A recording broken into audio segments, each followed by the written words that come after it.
ಆತ್ಮೀಯ ಮಾಧ್ಯಮ ಮಿತ್ರರಿಗೆ ಇವತ್ತಿನ ಮಹತ್ವದ ಪತ್ರಿಕಾಗೋಷ್ಠಿಗೆ ಸ್ವಾಗತವನ್ನು ಕೊಡ್ತಾ ಕೆಆರ್ಎಸ್ ಪಕ್ಷದ ಗೌರವಾಧ್ಯಕ್ಷರಾದ ರವಿಕೃಷ್ಣ ರೆಡ್ಡಿ ಅವರು ಹಾಗೂ ಕೆಆರ್ಎಸ್ ಪಕ್ಷದ ಕಾರ್ಯಾಧ್ಯಕ್ಷರಾದ ರಘು ಜಾಣಗೇರಿ ಅವರು ಈ ಪತ್ರಿಕಾಗೋಷ್ಠಿಯಲ್ಲಿದ್ದಾರೆ.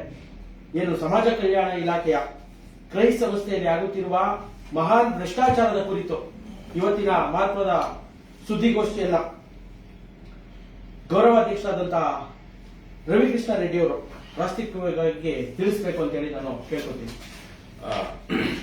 ಕರ್ನಾಟಕದ ಎಲ್ಲ ಮಾಧ್ಯಮ ಮಿತ್ರರಿಗೆ ಮತ್ತು ರಾಜ್ಯದ ಜನತೆಗೆ ಈ ಮುಕ್ತ ಪತ್ರಿಕಾಗೋಷ್ಠಿಗೆ ಸ್ವಾಗತ, ಧನ್ಯವಾದಗಳು. ಜೀವನ್ ರವರೇ, ನಿಮಗೆಲ್ಲ ಗೊತ್ತಿರುವ ನಮ್ಮ ಪಕ್ಷದ ರಾಜ್ಯ ಜಂಟಿ ಕಾರ್ಯದರ್ಶಿ ಮತ್ತು ಮಾಧ್ಯಮ ಸಂಯೋಜಕರು. ರಘು ಜಾಣಗೇರಿ ಅವರು ಕೆಆರ್ಎಸ್ ಪಕ್ಷದ ಕಾರ್ಯಾಧ್ಯಕ್ಷರು, ಅವರು ಸಹ ಇವತ್ತು ನನ್ನ ಜೊತೆಗಿದ್ದಾರೆ. ಒಂದಷ್ಟು ವಿಚಾರಗಳನ್ನ ನಾನು ಇವತ್ತು ಪ್ರಾಸ್ತಾವಿಕವಾಗಿ ಮಾತನಾಡ್ತೀನಿ. ತದನಂತರ ಡೀಟೇಲ್ಡ್ ಆಗಿರುವಂತಹ ವಿಚಾರಗಳನ್ನ ನಮ್ಮ ಕಾರ್ಯಾಧ್ಯಕ್ಷರಾದ ರಘು ಜಾಣಗೇರಿ ಅವರು ತಿಳಿಸ್ತಾರೆ. ಬಂಧುಗಳೇ, ಇವತ್ತು ದಿನಾಂಕ 28 ನವೆಂಬರ್ 2025. ಈಗಿರುವಂತಹ ಮುಖ್ಯಮಂತ್ರಿ ಮುಂದಿನ 2 ದಿವಸ 3 ದಿವಸದಲ್ಲಿ ಇರ್ತಾರೋ ಇಲ್ವೋ, ಬಂದ್ರೆ ಯಾರು ಬರ್ತಾರೆ ಅನ್ನುವಂತಹ ಒಂದು ಸಂದರ್ಭದಲ್ಲಿ ಇವತ್ತು ನಾವಿದ್ದೀವಿ. ಇವತ್ತು ನೀವು ನೋಡಿದ್ರೆ ಬಹುಶಃ ಬೆಂಗಳೂರಿನ ವಿಧಾನಸೌಧದಲ್ಲಿ, ವಿಕಾಸಸೌಧದಲ್ಲಿ, ಮಲ್ಟಿ ಸ್ಟೋರಿ ಬಿಲ್ಡಿಂಗ್ ಅಲ್ಲಿ ಹಾವುಗಳು ಮತ್ತು ಹದ್ದುಗಳು ಸರಸರನೆ ಬಿರಬಿರನೆ ಗಿರಗಿರನೆ ತಿರುಗಾಡ್ತಾ ಇವೆ. ಯಾಕಂದ್ರೆ ಯಾವುದೇ ಸರ್ಕಾರ ಬದಲಾಗುವಂತ ಸಂದರ್ಭದಲ್ಲಿ ಅನೇಕ ಅಕ್ರಮಗಳನ್ನ ಆ ಕೊನೆಯ ಕ್ಷಣದಲ್ಲಿ ಅಕ್ರಮಗಳನ್ನ ಸಕ್ರಮ ಮಾಡಿ ಅಥವಾ ಅಕ್ರಮ ಯೋಜನೆಗಳಿಗೆ ಅನುಮತಿ ಕೊಟ್ಟು ಹೋಗುವಂತಹ ಸಂದರ್ಭ ಇದು. ಒಂದು ಪಕ್ಷದ ಸರ್ಕಾರ ಬದಲಾಗ್ತಾ ಇದೆ ಅನ್ನುವಂಥದ್ದು ಇರಬಹುದು, ಅಥವಾ ಅದೇ ಪಕ್ಷದಲ್ಲಿ ಬೇರೆ ಯಾವ ಮುಖ್ಯಮಂತ್ರಿಗಳು ಆಗ್ತಾ ಇದ್ದಾರೆ, ಮಂತ್ರಿಮಂಡಲ ಬದಲಾಗ್ತಾ ಇದೆ ಅನ್ನುವಂಥದ್ದು ಸಂದರ್ಭ ಇರಬಹುದು.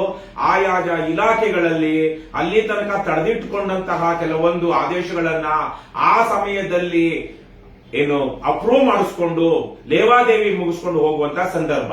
ಇವತ್ತು ಬಹುಶಃ ನೀವು ಏನು ಸಾಮಾನ್ಯ ದಿನಗಳಿಗಿಂತ ಹೆಚ್ಚಿನ ಖದೀಮರು, ಲಂಚಕೋರರು, ಪಿಂಪ್ಗಳು, ದಲ್ಲಾಳಿಗಳು, ತಲೆಗಿಡುಕರು ಇವತ್ತು Vidhana Soudha, Vikasa Soudha, multi story building ಅಲ್ಲಿ ಓಡಾಡ್ತಾ ಇರ್ತಾರೆ. ಇಂತಹ ಒಂದು ಸಂದರ್ಭದಲ್ಲಿ ಕರ್ನಾಟಕ ರಾಷ್ಟ್ರ ಸಮಿತಿ ಪಕ್ಷ ನಾವೊಂದು ಮಹತ್ವದ ಪತ್ರಿಕಾಗೋಷ್ಠಿಯನ್ನ ನಡೆಸ್ತಾ ಇದ್ದೀವಿ. ನಿಮ್ಗೆಲ್ಲ ಗೊತ್ತಿರುವ ಹಾಗೆ ಇವತ್ತು ರಾಜ್ಯದಲ್ಲಿ ಸರ್ಕಾರಿ ಶಾಲೆಗಳಲ್ಲಿ ವರ್ಷದಿಂದ ವರ್ಷಕ್ಕೆ ಪ್ರತಿ ವರ್ಷ ಸುಮಾರು 4ರಿಂದ 5% ಹುಡುಗರು ಸರ್ಕಾರಿ ಶಾಲೆಗಳಲ್ಲಿ ಓದುವಂತ ಹುಡುಗರು ಕಡಿಮೆ ಆಗ್ತಾನೆ ಇದ್ದಾರೆ. ಕಳೆದ ಶೈಕ್ಷಣಿಕ ವರ್ಷದಲ್ಲಿ 42.5 ಲಕ್ಷ ವಿದ್ಯಾರ್ಥಿಗಳು 1ರಿಂದ 10ರ ತನಕ ಸರ್ಕಾರಿ ಶಾಲೆಯಲ್ಲಿ ಓದ್ತಾ ಇದ್ರು. ಅದೇ ಹಾಲಿ ಶೈಕ್ಷಣಿಕ ವರ್ಷದಲ್ಲಿ ಅದು 40 ಲಕ್ಷಕ್ಕೆ ಕುಸಿದಿದೆ. 3 ವರ್ಷದಿಂದ 45 ಲಕ್ಷ ವಿದ್ಯಾರ್ಥಿಗಳು ಸರ್ಕಾರಿ ಶಾಲೆಗಳಲ್ಲಿ ಓದ್ತಾ ಇದ್ರು. ಇವತ್ತು ಕೇವಲ 3 ವರ್ಷದಲ್ಲಿ 40 ಲಕ್ಷಕ್ಕೆ ಅದು ಕುಸಿದಿದೆ. ಇದೇ ಸಂದರ್ಭದಲ್ಲಿ ರಾಜ್ಯದಲ್ಲಿ ನಿಜಕ್ಕೂ ಒಂದು 820 ಅಥವಾ 860 ಇರ್ಬೋದು, 880, 60+20 ಹೆಚ್ಚಾಗಿದೆ.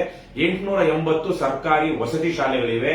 Indira Gandhi, Morarji Desai, Atal Bihari Vajpayee, doctor B R Ambedkar, Kittur Rani Chennamma, Narayana Guru, ಹೀಗೆ ಹಲವಾರು ಹೆಸರುಗಳಲ್ಲಿ ಸುಮಾರು 880 ಸರ್ಕಾರಿ ವಸತಿ ಶಾಲೆಗಳು 6ರಿಂದ 10ರವರೆಗೆ ಪಾಠ ಏನು ರೆಸಿಡೆನ್ಷಿಯಲ್ ಸ್ಕೂಲ್ಸ್. ಅದಕ್ಕೆ ಕರ್ನಾಟಕ ಸರ್ಕಾರ ಕರ್ನಾಟಕ ವಸತಿ ಶಿಕ್ಷಣ ಸಂಸ್ಥೆಗಳ ಸಂಘ, ಕ್ರೈಸ್ ಅಂತ, Karnataka residential educational institution society, ಆ ಸಂಸ್ಥೆಯ ಅಡಿಯಲ್ಲಿ ಈ 880 ಸರ್ಕಾರಿ ವಸತಿ ಶಾಲೆಗಳನ್ನ ಸರ್ಕಾರ ಸಮಾಜ ಕಲ್ಯಾಣ ಇಲಾಖೆ ನಡೆಸ್ತಾ ಇದೆ. ಸುಮಾರು 4,000 ಕೋಟಿ ರೂಪಾಯಿ ವಾರ್ಷಿಕ ಬಜೆಟ್. ಅಂದ್ರೆ ಇವತ್ತು ಅದರಲ್ಲಿ 2,40,000 ಲಕ್ಷ ವಿದ್ಯಾರ್ಥಿಗಳು ಈ 880 ಸರ್ಕಾರಿ ವಸತಿ ಶಾಲೆಗಳಲ್ಲಿ ಓದ್ತಾ ಇದ್ದಾರೆ. ಇವರಿಗೆ ವರ್ಷಕ್ಕೆ 4,000 ಕೋಟಿ ರೂಪಾಯಿಯನ್ನ ನಮ್ಮ ರಾಜ್ಯ ಸರ್ಕಾರ ಖರ್ಚು ಮಾಡ್ತಾ ಇದೆ.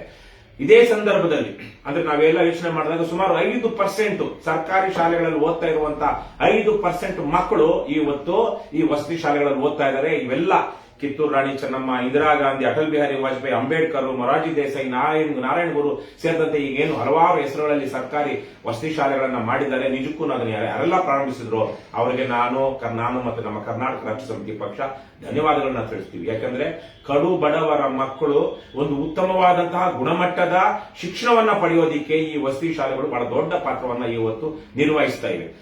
ಇವತ್ತು ಬಹುತೇಕವಾಗಿ ಸರ್ಕಾರಿ ಶಾಲಾ ವ್ಯವಸ್ಥೆ ಕುಸಿದಿರುವಂತಹ ಸಂದರ್ಭದಲ್ಲಿ ಒಂದು ಉತ್ತಮ ಗುಣಮಟ್ಟದ ವಸತಿ ಶಾಲೆಗಳು ಇವತ್ತು ಕಡು ಬಡವರಿಗೆ ಶಿಕ್ಷಣವನ್ನ ಕೊಡೋದಿಕ್ಕೆ ಸಾಧ್ಯ ಆಗಿರೋದು ಇದರಿಂದ. ಆದರೆ ಕೇವಲ 5% ಮಕ್ಕಳಿಗೆ ಮಾತ್ರ ಇಲ್ಲಿ ರಾಜ್ಯದ ಸರ್ಕಾರಿ ಶಾಲೆಗಳಲ್ಲಿ, ಅಂದ್ರೆ ಇಡೀ ರಾಜ್ಯದ ಸುಮಾರು 1 ಕೋಟಿಗಿಂತ ಹೆಚ್ಚು ಮಕ್ಕಳು 1 ರಿಂದ 10ನೇ ತರಗತಿಯ ತನಕ ನಮ್ಮ ರಾಜ್ಯದಲ್ಲಿ ಓದ್ತಾ ಇದ್ದಾರೆ. ಇಡೀ ದೇಶದಲ್ಲಿ ಸುಮಾರು 70% ಮಕ್ಕಳು ಸರ್ಕಾರಿ ಶಾಲೆಗಳಲ್ಲಿ ಓದ್ತಾ ಇದ್ರೆ ಈ ವರ್ಷ ಕರ್ನಾಟಕದಲ್ಲಿ 50% ಗಿಂತ ಕಡಿಮೆ ಮಕ್ಕಳು ಸರ್ಕಾರಿ ಶಾಲೆಗಳಲ್ಲಿ ಓದ್ತಾ ಇದ್ದಾರೆ. ಬಹುಶಃ ಯಾವುದೇ ಪ್ರಜಾಪ್ರಭುತ್ವ ದೇಶದಲ್ಲಿ ಇಲ್ಲದೇ ಇರುವಂತಹ ಒಂದು ದೌರ್ಭಾಗ್ಯಕರ, ದುರದೃಷ್ಟಕರ ಪರಿಸ್ಥಿತಿ ಇವತ್ತು ಕರ್ನಾಟಕದಲ್ಲಿದೆ. ಅದು ಸರ್ಕಾರಿ ಶಾಲೆಗಿಂತ ಹೆಚ್ಚಿನ ಸಂಖ್ಯೆಯಲ್ಲಿ ಖಾಸಗಿ ಶಾಲೆಗಳಲ್ಲಿ ಇವತ್ತು ವಿದ್ಯಾರ್ಥಿಗಳು ಓದ್ತಾ ಇದ್ದಾರಂತ. ಅದರಲ್ಲೂ ಸರ್ಕಾರಿ ಶಾಲೆಗಳಲ್ಲಿ ಓದ್ತಿರುವಂತಹ 6 ರಿಂದ 10ರವರೆಗಿನ ವಿದ್ಯಾರ್ಥಿಗಳಲ್ಲಿ 2,43,000 ವಿದ್ಯಾರ್ಥಿಗಳು ಅಂದ್ರೆ ಹೆಚ್ಚು ಕಡಿಮೆ ಒಂದು 7-8% ಆಯ್ತು. ಯಾಕಂದ್ರೆ ಇನ್ನು 5 ಕ್ಲಾಸ್ಗಳು ಹೋಯ್ತು. ಸೊ 5 ಇದರಲ್ಲಿ ನಾವು ಲೆಕ್ಕ ಹಾಕಿದಾಗ ಸುಮಾರು 2.5 ಲಕ್ಷದಲ್ಲಿ 25 ಲಕ್ಷದಲ್ಲಿ 2.5 ಲಕ್ಷ ಅಂದಾಗ ಸುಮಾರು 10% ಆ ತರಗತಿಗಳಲ್ಲಿ ಇವತ್ತು ವಸತಿ ಶಾಲೆಗಳಲ್ಲಿ ಓದ್ತಾ ಇದ್ದಾರೆ. ಬಹಳ ಒಳ್ಳೆಯ ಕಾನ್ಸೆಪ್ಟ್, ಬಹಳ ಚೆನ್ನಾಗಿ ಅದು ಆರಂಭದಲ್ಲಿ ಒಳ್ಳೆಯ ಫಲಿತಾಂಶವನ್ನ ಕೊಡ್ತು, ಈಗಲೂ ಸಹ ಕೊಡ್ತಾ ಇದೆ. ಆದ್ರೆ ಇಲ್ಲಿ ಎಷ್ಟು ಅಕ್ರಮಗಳು, ಅವ್ಯವಹಾರಗಳಾಗುತ್ತೆ ಅಂದ್ರೆ ಇವತ್ತು ಒಬ್ಬ ಎಕ್ಸಿಕ್ಯೂಟಿವ್ ಡೈರೆಕ್ಟರ್ ಕಾಂತರಾಜು ಅನ್ನುವಂತ ಒಬ್ಬ IAS ಅಧಿಕಾರಿ ಈ ಕ್ರೈಸ್ ಇಡೀ 4,000 ಕೋಟಿ ರೂಪಾಯಿಗಳ ಬಜೆಟ್ ಇರುವಂತಹ 880 ಸರ್ಕಾರಿ ವಸತಿ ಶಾಲೆಗಳ ನಿರ್ವಹಣೆ ಮಾಡುವಂತಹ ಮತ್ತೆ ಅದಕ್ಕೆ ಉಸ್ತುವಾರಿ ವಹಿಸಿರುವಂತಹ ಕ್ರೈಸ್ ಏನು Karnataka residential educational institution society, Karnataka ವಸತಿ ಶಿಕ್ಷಣ ಸಂಸ್ಥೆಗಳ ಸಂಘ, ಇದರ ಎಕ್ಸಿಕ್ಯೂಟಿವ್ ಡೈರೆಕ್ಟರ್ ಕಾರ್ಯನಿರ್ವಾಹಕ ನಿರ್ದೇಶಕರಾಗಿ ಕಾಂತರಾಜು IAS ಅನ್ನುವಂತ ಅಧಿಕಾರಿ ಕೆಲಸ ಮಾಡ್ತಾ ಇದ್ದಾರೆ. ಬಹಳ ಉದಾರ ಹೃದಯಿ, ಅಂತಿಂತಹ ಉದಾರ ಹೃದಯಿ ಅಲ್ಲ. ಈ ಮನುಷ್ಯನ ಪರವಾಗಿ ಒಬ್ಬ ಲೋಕೇಶ್ ದಾಸರ್ ಅನ್ನುವಂತಹ ಒಬ್ಬ ವ್ಯಕ್ತಿ ಒಂದು ಕವನ ಬರೀತಾರೆ. ಒಂದು ಕವನ ಹೊಗಳಿ, ಕಾಂತರಾಜು ಕಣ್ಮಣಿ, ನೀನು ಬಡವರ ಬಂಧು, ದೀನ ದಲಿತರ ಬಂಧು, ಇನ್ನು ಏನೇನೋ ಇರಬೇಕು.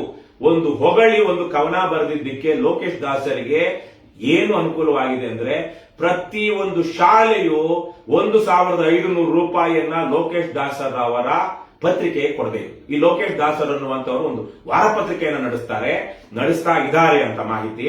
ಅಲೆಮಾರಿ ಬಂಧು ಅಂತ ಅದರ ಹೆಸರಂತೆ. ಪ್ರತಿಯೊಂದು ವಸತಿ ಶಾಲೆಯು 3 ವರ್ಷಗಳ ಕಾಲ ಪ್ರತಿ ವರ್ಷಕ್ಕೆ 1,500 ರೂಪಾಯಿಯಂತೆ, ಅಂದ್ರೆ 52 ವಾರಗಳು ಪ್ರತಿ ವರ್ಷವೂ ಈ ಪತ್ರಿಕೆಯನ್ನ ತೆಗೆದುಕೊಳ್ಳಬೇಕು ಅಂತ ಆದೇಶ ಆಗಿದೆ. ಅಂತಹ ಉದಾರ ಹೃದಯಿ ತನ್ನನ್ನ ಹೊಗಳಿ ಒಬ್ಬ ವ್ಯಕ್ತಿ ಕವನ ಬರೆದಿದ್ದಕ್ಕೆ ಆ ವ್ಯಕ್ತಿಗೆ ಸುಮಾರು 40-45 ಲಕ್ಷ ರೂಪಾಯಿಗಳ 3 ವರ್ಷದ ಆತನ ಪತ್ರಿಕೆಯನ್ನ ಕೊಂಡುಕೊಳ್ಳುವಂತಹ ಆದೇಶವನ್ನ ಕಾಂತರಾಜು ಹೊರಡಿಸ್ತಾರೆ. ಅಷ್ಟು ವಿಶಾಲ ಹೃದಯಿ. ಏನು ವಿಶಾಲ ಹೃದಯ ಕರೆಕ್ಟ್ ಪದ ಅಲ್ವಾ? ಉದಾರಿ, ಏನು ದಾನ ಶೂರ ಕರ್ಣ ಕಾಂತರಾಜು. ಅವರು ಯಾರು ಬಂದ್ರು ಅವ್ರನ್ನ ಬರಿಗೈಯಲ್ಲಿ ಕಳಿಸಲ್ಲ, ಯಾರು ಬಂದ್ರು ಬರಿಗೈಯಲ್ಲಿ ಕಳಿಸಲ್ಲ ಅಂತ ಏನು ಅದರಲ್ಲಿರುವಂತದ್ದು. ಒಂದೇ ಒಂದು ಚೂರು ಮೊದಲ ಸಾಲು ಓದ್ತೀನಿ ನಾನಿಲ್ಲಿ. ಸರಳತೆಯ ಸಹಕಾರ ನಿಮಗಿದೋ ಕೋಟಿ ನಮಸ್ಕಾರ.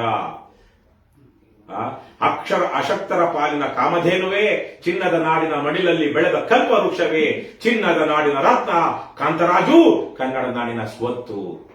ಈ ತರಹ ಏನು ವಾಚಾಮ ಗೋಚರವಾಗಿ ಹೊಗಳು ಭಟ್ಟರು ಬರೆದಂತಹ ಒಂದು ಹೊಗಳು ಏನು ರಾಜಾದಿ ರಾಜ ಮಾರ್ತಾಂಡ ತೇಜ, ನಾವೇನೋ ಅದಕ್ಕೆ ತಮಾಷೆ ಕೊತ್ತಂಬರಿ ಬೀಜ ಅಂತ ಇದ್ವಿ, ಪ್ರಾಸ ಬರಲಿ ಅಂತ. ಈ ತರ ಹೊಗಳದಿಕ್ಕೆ ಆ ಲೋಕೇಶ್ ದಾಸರ್ ಅನ್ನುವಂಥ ವ್ಯಕ್ತಿಗೆ ಅವರು ಎಲ್ಲಾ 280 ಸರ್ಕಾರಿ ವಸತಿ ಶಾಲೆಗಳಿಗೂ ಅವರ ಪತ್ರಿಕೆಯನ್ನ ಕೊಂಡುಕೊಳ್ಳುವಂತ ಆದೇಶವನ್ನು ಹೊರಡಿಸಲಾಗಿದೆ. ಆ ಪತ್ರಿಕೆ ಶಾಲೆಗಳು ತಲುಪ್ತಾ ಇಲ್ಲ, ಅದರಲ್ಲಿ ಯಾವ ತರಹದ ಮಾಹಿತಿ ಇದೆ ಅನ್ನೋದು ಗೊತ್ತಿಲ್ಲ. ಆ ಪತ್ರಿಕೆಯನ್ನ ಓದಿದರೆ ಈ 6 ರಿಂದ 10ನೇ ತರಗತಿಯ ತನಕ ಓದ್ತಿರುವಂತಹ ವಿದ್ಯಾರ್ಥಿಗಳಿಗೆ ಯಾವ ತರಹದ ಸಾಮಾಜಿಕ, ರಾಜಕೀಯ ಅಥವಾ ನೈತಿಕ ತಿಳುವಳಿಕೆ ಬರುತ್ತೆ ಅನ್ನೋದು ಗೊತ್ತಿಲ್ಲ. ಆ ಪತ್ರಿಕೆ ಪ್ರಿಂಟ್ ಆಗುತ್ತೋ ಅನ್ನೋದು ಗೊತ್ತಿಲ್ಲ. ಆದರೆ ಪ್ರತಿ ತಿಂಗಳು ಆ ವ್ಯಕ್ತಿಗೆ ಎಲ್ಲಾ ಸರ್ಕಾರಿ ಶಾಲೆಗಳಿಂದ ಏನಾಗುತ್ತೆ, ಬಿಲ್ ಹೋಗುತ್ತೆ, ಪ್ರತಿ ವರ್ಷವೂ ಅಥವಾ ಪ್ರತಿ ತಿಂಗಳು. ಈ ತರ ಇದು ಒಂದು ಇಲ್ಲಿ ನಡೆಯುತ್ತಿರುವಂತಹ ಒಂದು ಅಕ್ರಮಗಳಿಗೆ ಒಂದು ಉದಾಹರಣೆ. ಬಂಧುಗಳೇ, ಈಗ ಮುಖ್ಯವಾಗಿ ಒಂದು ಪ್ರೊಜೆಕ್ಟರ್ ವಿಚಾರ. ಈ ಪ್ರೊಜೆಕ್ಟರ್ ಸರ್ಕಾರಿ ವಸತಿ ಶಿಕ್ಷಣ ಸಂಸ್ಥೆ ಏನೋ ಒಂದು ಸ್ವಲ್ಪ ಹೈಟೆಕ್ ಆಗಿರುವಂತಹ ಪ್ರೊಜೆಕ್ಟರ್. ಏನಂತಾರೆ ಅದನ್ನ, ಸ್ಮಾರ್ಟ್ ಕ್ಲಾಸ್ ರೂಮ್.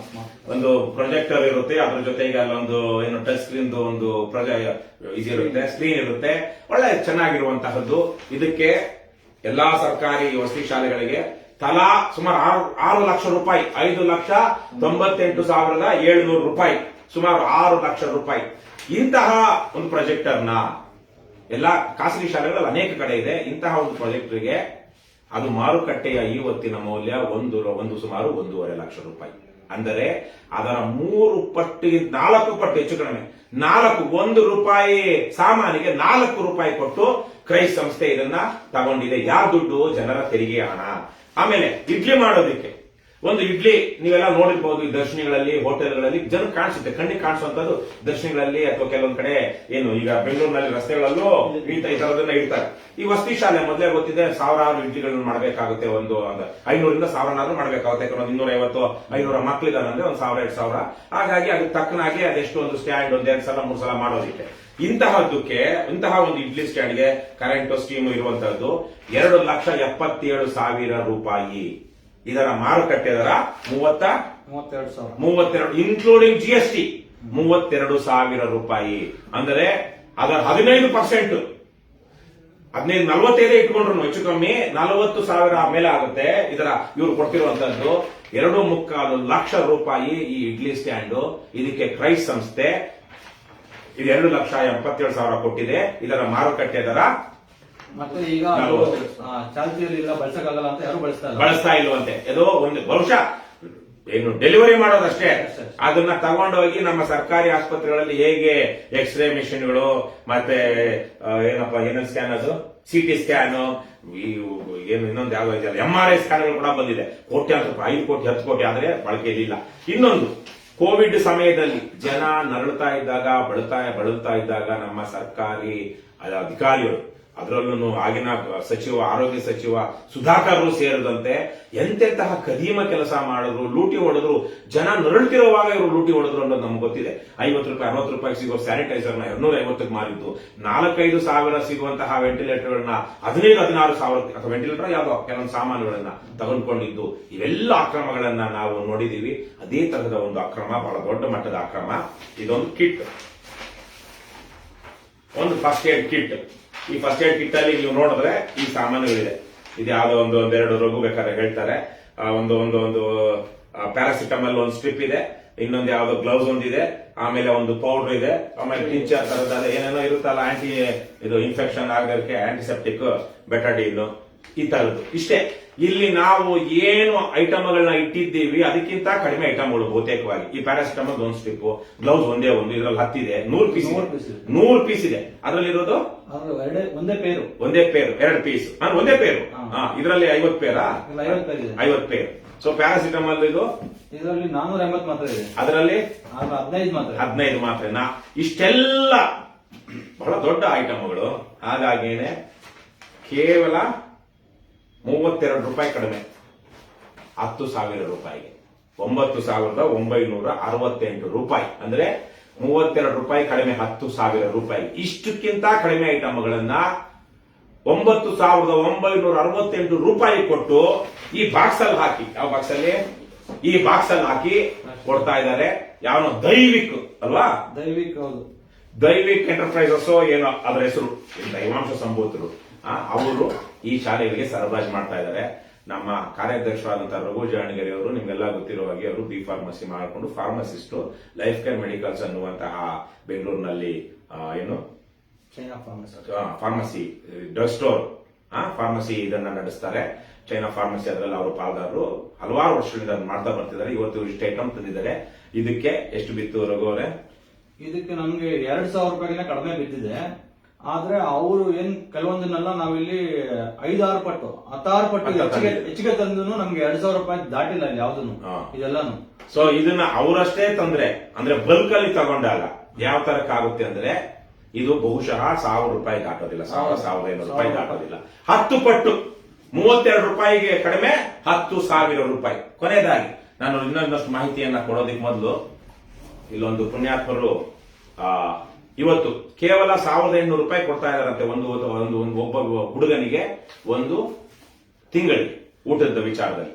ಸೊ ಇಲ್ಲಿ ನಾವು ನೋಡಿದಾಗ 40 ಟನ್ ತೊಗರಿ ಬೇಳೆ ಖರೀದಿ ಮಾಡಲಾಗಿದೆ. ಒಂದು ಸಂದರ್ಭದಲ್ಲಿ 40 ಟನ್ ತೊಗರಿ ಬೇಳೆ ತೆಗೆದುಕೊಂಡಾಗ, ಅಷ್ಟು ಬಲ್ಕಲ್ಲಿ ತೆಗೆದುಕೊಂಡಾಗ ಎಷ್ಟೋ ಪ್ರೈಸ್ ವೇರಿಯೇಷನ್ ವೇರಿ ಆಗುತ್ತೆ. ಇವರು ತೊಗರಿ ಬೆಳೆ ಇವತ್ತಿನ ಮಾರ್ಕೆಟ್ ಬೆಲೆ ಎಷ್ಟಿದೆ ಗೊತ್ತಿಲ್ಲ, 182 ರೂಪಾಯಿಗೆ ತಲಾ 1 ಕೆಜಿಗೆ 182 ರೂಪಾಯಿ ದರಕ್ಕೆ 40 ಟನ್ ತೊಗರಿ ಬೆಳೆ ತೆಗೆದುಕೊಂಡಿದ್ದಾರೆ. ಟನ್ ಅಂದ್ರೆ 1,000 ಅಂತ. ಸೊ 40,000 ಕೆಜಿ ತೊಗರಿ ಬೆಳೆಯನ್ನ ತಲಾ 182 ರೂಪಾಯಿಗೆ ತೆಗೆದುಕೊಂಡಿದ್ದಾರೆ. ಸಕ್ಕರೆ ಮಾರ್ಕೆಟ್ ಅಲ್ಲಿ ನಂಗೆ ಗೊತ್ತಿದ್ದಂಗೆ 40-45 ಇರಬಹುದೇನೋ ಅಲ್ವಾ ಮಾರ್ಕೆಟ್ ರೇಟ್ ಅಷ್ಟೇ. ಮಾರ್ಕೆಟ್ ರೇಟ್ ಇವರು 7 ಟನ್ ತಗೊಂಡಿದ್ದಾರೆ, 7,000 ಕೆಜಿ ತಗೊಂಡಿದ್ದಾರೆ. ಸಕ್ಕರೆ ಕಾರ್ಖಾನೆಗೆ ಅವರು ಕೇಳಿದ್ರೆ ಅವರು ಸರಬರಾಜು ಮಾಡ್ತಾರೆ. ತಲಾ 50 ರೂಪಾಯಿ ಅಂತ ತಗೊಂಡಿದ್ದಾರೆ. ಸುಮ್ಮನೆ ಇದು ನಾನು ಉದಾಹರಣೆ ಹೇಳ್ತಾ ಇರೋದು. ಎಂತಾರೆ ಇನ್ಫ್ಲೇಟೆಡ್ ರೇಟ್ಸ್, ಅದರ ಕ್ವಾಲಿಟಿ ಗುಣಮಟ್ಟ ಯಾವುದನ್ನು ಚೆಕ್ ಮಾಡ್ಕೊಳ್ಳೋದಿಲ್ಲ. ಆದರೆ ರೇಟ್ ಮಾತ್ರ ಬೆಂಗಳೂರಲ್ಲಿ ಆರ್ಗ್ಯಾನಿಕ್ ಐಟಮ್ಸ್ ಏನ್ ರೇಟ್ ಇದೆ, ಆರ್ಗ್ಯಾನಿಕ್ ಇದಕ್ಕೆ ಆ ರೇಟ್ ಅನ್ನ ತಗೊಳ್ತಾ ಇದ್ದಾರೆ. ನಾವು ಈ ವಸತಿ ಶಾಲೆಗಳಿಗೆ ಭೇಟಿ ಕೊಟ್ಟ ಕೆಲವು ಸಲ ನೋಡಿದ್ರೆ ಅಥವಾ ಯಾವುದೇ ಸರ್ಕಾರ ನಡೆಸ್ತಿರೋ ಹಾಸ್ಟೆಲ್ ನೋಡಿದ್ರು ಆ ತೊಗರಿ ಬೆಳೆನೋ ಇನ್ನೊಂದು ನೋಡಿದ್ರೆ ಅದು ಕಳಪಾತಿ ಕಳಪೆ ಅಂತ ಏನಾದ್ರು ಇದ್ರೆ ಅದು ಈ ಹಾಸ್ಟೆಲ್ಗಳಿಗೆ ಸರಬರಾಜು ಮಾಡುವಂತಹ ಬೇಳೆ ಕಾಳುಗಳು ಮತ್ತೆ ಆಹಾರ ಪದಾರ್ಥಗಳು.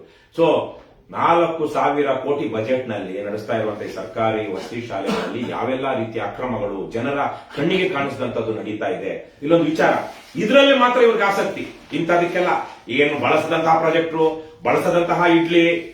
ಆದರೆ ಎಚ್ ಸಿ ಮಹದೇವಪ್ಪ ಅಲ್ವ ಸಮಾಜ ಕಲ್ಯಾಣ ಇಲಾಖೆ ಸಚಿವ ಮಹದೇವಪ್ಪನವರೇ, ಅವರ ಗುರುಗಳಾದ ಸಿದ್ದರಾಮಯ್ಯನವರೇ, ಈ ರಾಜ್ಯದ ಜನರೇ ಅರ್ಥ ಮಾಡ್ಕೊಳ್ಳಿ. 50% ಇವತ್ತು ಈ ವಸತಿ ಶಾಲೆಗಳು ಬಾಡಿಗೆ ಕಟ್ಟಡಗಳಲ್ಲಿ ನಡೀತಾ ಇದೆ. ಇನ್ನು ಅವರಿಗೆ ಸ್ವಂತ ಶಾಲೆಗಳಾಗಿಲ್ಲ.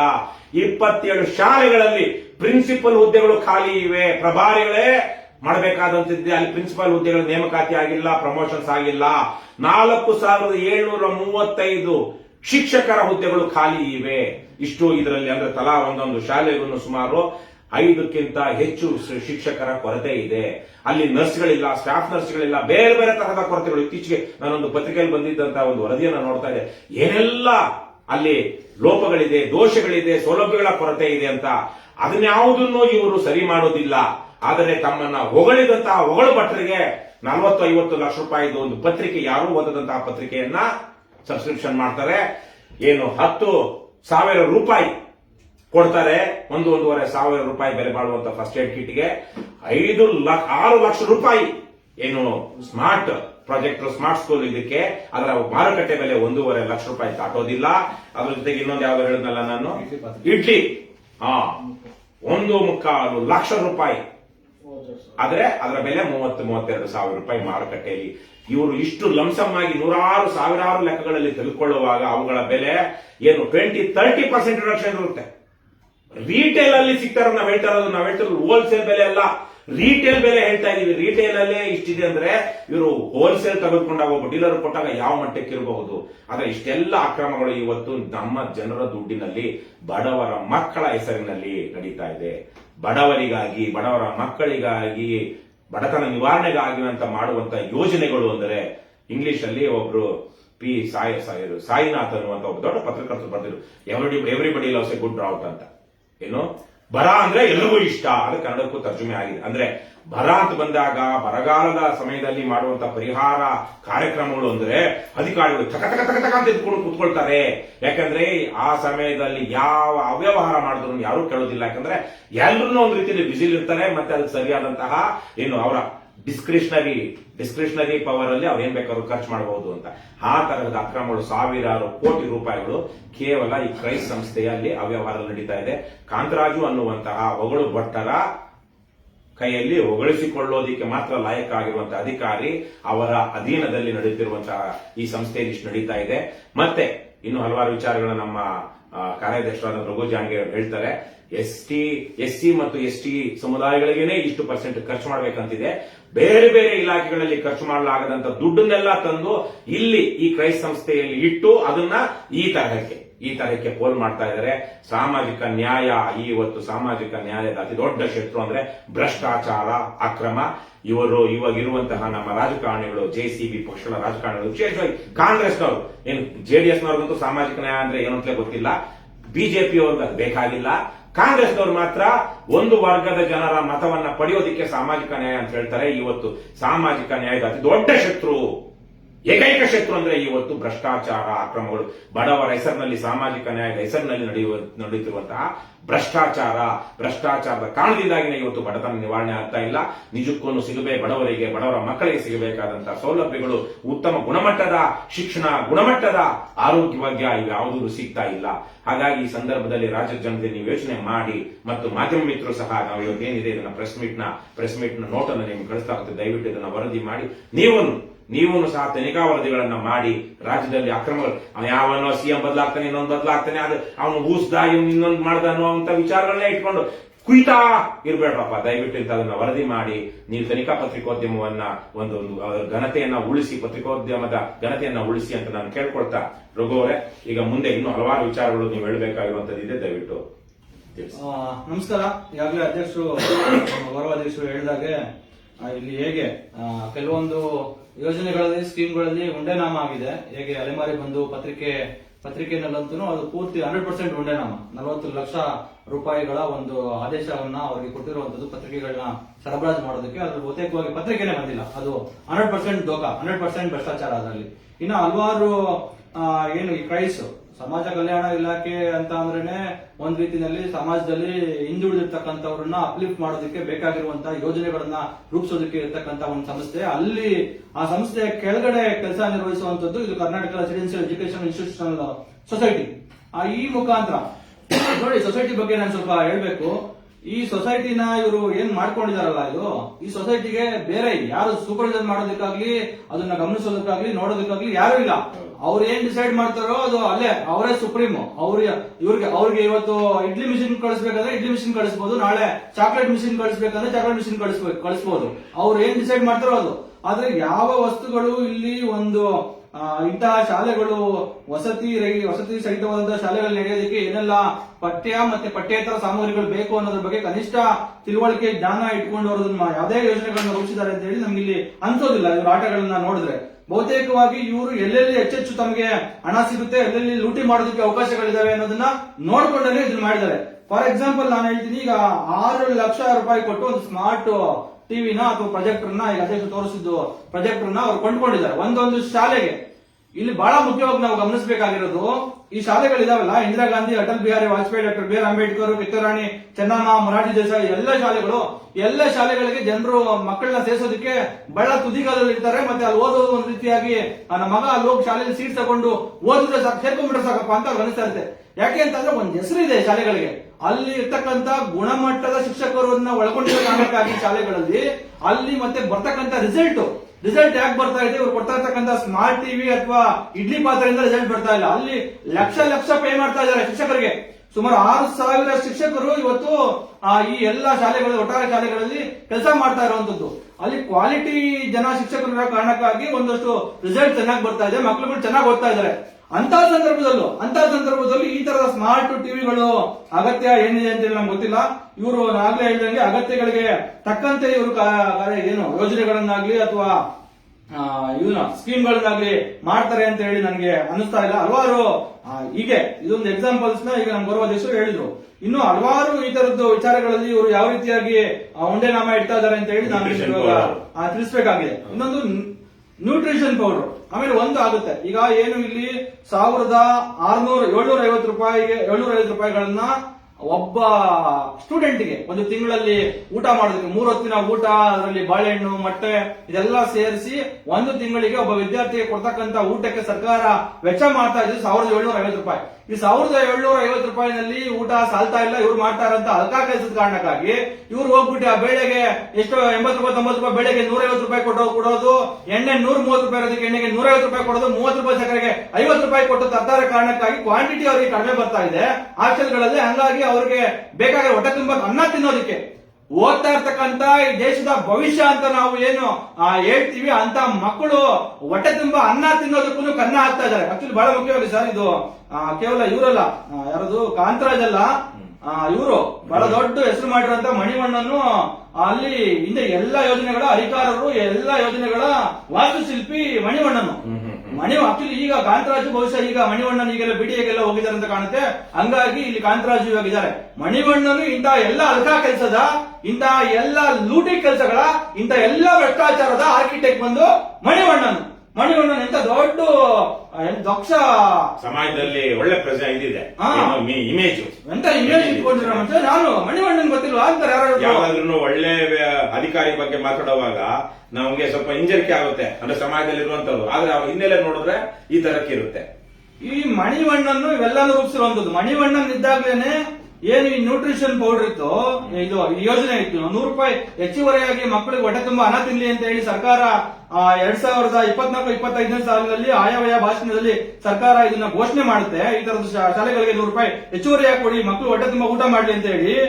ಈ ಏನು ಮಕ್ಕಳ ಅನ್ನಕ್ಕೆ ಕನ್ನ ಹಾಕಿರುವಂತ ಮಣಿವಣ್ಣನ್ ಏನ್ ಮಾಡ್ತಾರೆ, ಆ 100 ರೂಪಾಯಿನ ಇನ್ಯಾವುದೋ ಏಜೆನ್ಸಿಗೆ ಕರೆದು ಅವ್ರ ನೆಂಟರದೋ ಸಂಬಂಧಿಕರದೋ ಯಾವೊಂದೋ ಒಂದು ಏಜೆನ್ಸಿ, ಎವಿಕ್ಸಿಯಾನ್ ನ್ಯೂಟ್ರಿಷನ್ ಪ್ರೈವೇಟ್ ಲಿಮಿಟೆಡ್ ಅಂತ, ಎವಿಕ್ಸಿಯಾನ್ ನ್ಯೂಟ್ರಿಷನ್ ಪ್ರೈವೇಟ್ ಲಿಮಿಟೆಡ್ ಅಂತ ಹೇಳಿ ಆ ಒಂದು ಸಂಸ್ಥೆಗೆ ಪ್ರೋಟೀನ್ ಪೌಡರ್ ನ ಕೊಟ್ಬೇಡ ಮಕ್ಕಳಿಗೆ 100 ರೂಪಾಯಿನ. ಅವ್ರಿಗೆ ಅನ್ನ ಗಿನ್ನ ಏನ್ ಕೊಡೋದು ಬೇಡ, ಅವ್ರಿಗೆ ಹೆಚ್ಚುವರಿಯಾಗಿ ಒಂದು ಪ್ರೋಟೀನ್ ಪೌಡರ್ ಕೊಟ್ಬೇಡ, ಮಕ್ಕಳನ್ನೆಲ್ಲ ಬಾಡಿ ಬಿಲ್ಡರ್ ಮಾಡ್ಬಿಟ್ಟು ಬಾಕ್ಸಿಂಗು ಇದಕ್ಕೆ ಕಳಿಸ್ಬಿಡೋಣ ಅಂತ ಹೇಳಿ, ರಿಸ್ಲರ್ ಇದಕ್ಕೆ ಕಳ್ಸೋಣ ಅಂತ ಹೇಳಿ ಪ್ರೋಟೀನ್ ಪೌಡರ್ ಕೊಡ್ತಾರೆ. ಒಂದೇ ಇಲ್ಲಿ ಪ್ರೋಟೀನ್ ಪೌಡರ್ ಅಂದಾಗ ಅದೇನು ಬೇರೆ ತರದ ಯಾವ್ದೋ ಕೆಮಿಕಲ್ ಅಲ್ಲ, ಅದು ಹುರಿದ ಬೇಳೆಕಾಳುಗಳ ಪುಡಿ.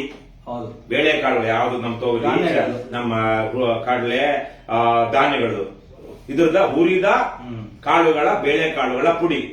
ಯಾಕೆ ಕೊಡ್ಬೇಕಾದ್ರೆ ಪ್ರೋಟೀನ್ ಎಕ್ಸ್ಟ್ರಾಕ್ಟ್ ಅಲ್ಲ, ಅಲ್ಲ. ಪ್ರೋಟೀನ್ ಎಕ್ಸ್ಟ್ರಾಕ್ಟ್ ಅಲ್ಲ, ಇದೊಂದು ಬಲ್ಕ್ ಆಗಿ ಪುಡಿ ಮಾಡಿಕೊಡುವಂತ ಏನು ಉರಿಟ್ಟು, ಹಾಲಿಗೆ ಹುರಿಟ್ಟು, ಕರೆಕ್ಟ್, ಉರಿಟ್ಟನ್ನ ಕೊಡೋದಕ್ಕೆ ಪುಣ್ಯಾತ್ಮ ಮಣಿವಣ್ಣನ್, ನಮ್ಮ ಪಾಪ ಫೇಮಸ್ ಮಣಿವಣ್ಣನ್, ಏನು ಮೇಜರ್ ಮಣಿವಣ್ಣನ್ ಅವರು ಎಂತ ಐಡಿಯಾ ಉಪಯೋಗಿಸಿದಾರೆ ನೋಡಿ.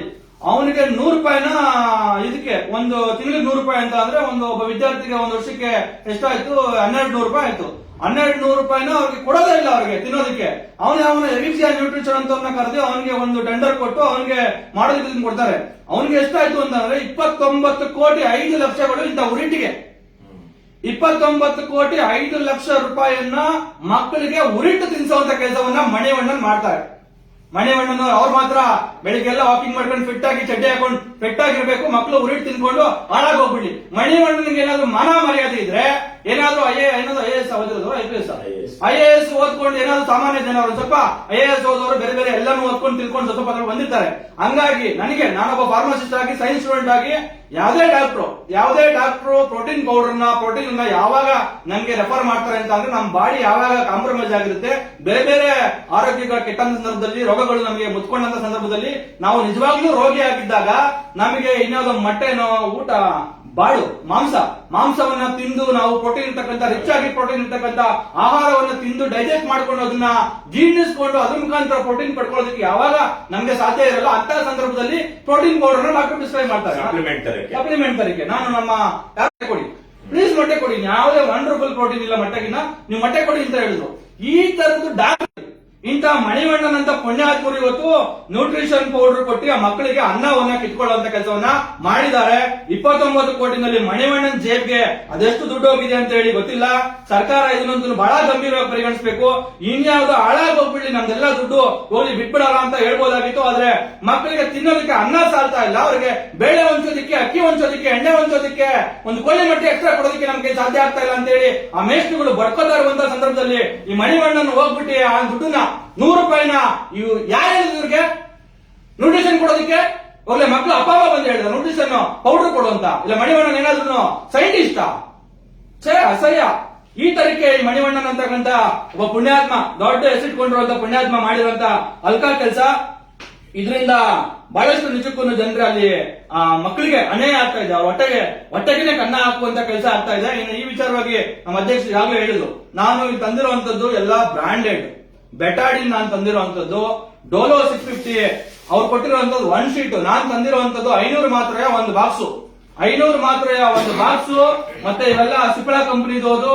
ಮತ್ತೆ ಇದು ಕಾಟನ್ ಅವ್ರು ಕೊಟ್ಟಿರುವಂತದ್ದು ಯಾವ್ದೋ ಒಂದು 20 ಗ್ರಾಮ್ 30 ಗ್ರಾಮ್ ಕಾಟನ್ ಕೊಟ್ಟಿದ್ರು. ನಾನು ಇಲ್ಲಿ ಕಾಟನ್ 250 ಗ್ರಾಮ್ ನೆಟ್ ವೇಟ್ ಇರುವಂತ ಕಾಟನ್ ತಂದಿದ್ದೀನಿ. ಮತ್ತೆ ಇದು ಪೂರ್ತಿ ಒಂದು ಸಟ್ಟು, ಒಂದು ಪ್ಯಾಕೆಟ್ ಇರುವಂತ ಬ್ಯಾಂಡೇಜ್ ತಂದಿದ್ದೀನಿ. ಅವ್ರು 2 ಬ್ಯಾಂಡೇಜ್ ಕೊಟ್ಟಿರುವಂತದ್ದು. ಆ ಕಡೆ ಡೆಟಾಲ್ ಸ್ಯಾನಿಟೈಸರ್ ತಗೊಂಡ್ಬಂದಿದ್ದೀನಿ. ಡೆಟಾಲ್ ನಿಮ್ಗೆಲ್ಲ ಗೊತ್ತಿರೋಂಗೆ ರಿಕೆಟ್ಸ್ ಕಂಪ್ನಿದು ಬಹಳ ವರ್ಲ್ಡ್ ಫೇಮಸ್ ಕಂಪನಿ ಅದು, ಫಾರ್ಮಸ್ಯೂಟಿಕಲ್ ಈ ತರದ್ದು ಡಿಸ್ಇನ್ಫೆಕ್ಟೆಂಟ್ ಅದೆಲ್ಲ ಮಾಡುವಂತ ಕಂಪನಿ. ಈ ತರದ್ದನ್ನ ಬ್ರಾಂಡೆಡ್ ಮತ್ತೆ ಅವರು ಸ್ಪೆಸಿಫೈ ಮಾಡಿ ಕೊಟ್ಟಿರುವಂತ ಕ್ವಾಂಟಿಟಿಗಿನ್ನ ಕೆಲವೊಂದನ್ನು 16 ಪಟ್ಟು 20-30 ಪಟ್ಟು ಹೆಚ್ಚುವರಿಯಾಗಿ ತಂದಿದ್ರು ಕೂಡ ನನಗೆ ಇದು 2,000 ರೂಪಾಯಿ ದಾಟಿಲ್ಲ. ರಿಟೇಲ್ ಪ್ರೈಸ್ ರಿಟೇಲ್ ಪ್ರೈಸ್ 2,000 ರೂಪಾಯಿ ಇದು ದಾಟಿಲ್ಲ. ಇಷ್ಟನ್ನ ಯಾವ್ದೋ ನೋಡು, ಇವ್ಯಾವ ಬ್ರಾಂಡೆಡ್ ಅಲ್ಲ, ಇದ್ಯಾವ ಮೆಂಟಲ್ ಅಲ್ಲ, ಎಲ್ಲ ಜನರಿಕ್. ಇದಕ್ಕೆ ಯಾವ್ದಕ್ಕೂ ನಿಮ್ಗೆಲ್ಲ ನಂಗೆ ಗೊತ್ತಿರುತ್ತಲ್ಲ, ಒಂದು ರಿಬಾಕ್ ಶೂ ತಗೊಂಡ್ರೆ ಅದಕ್ಕೆ ಎಷ್ಟು ಬೆಲೆ ಇರುತ್ತೆ, ಅಥವಾ ಇಲ್ಲೇ ಕಲಾಸಿ ಪಾಳ್ಯದಲ್ಲಿ ಒಂದ್ ಜೊತೆ ಶೂ ತಗೊಂಡ್ರೆ ಎಷ್ಟು ಬೆಲೆ ಇರುತ್ತೆ ಅಂತ ಇಷ್ಟೇ ಡಿಫರೆನ್ಸ್.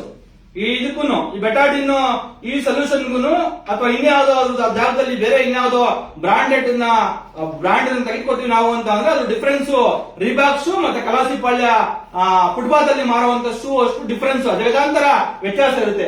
ಆ ತರದ ಫುಟ್ಪಾತ್ ಅಂದ್ರೆ ತಪ್ಪಾಗುತ್ತೆ ಇದು ಒಂದಷ್ಟು ಮೆಡಿಸಿನ್ಸ್ ವಿಚಾರಕ್ಕೆ.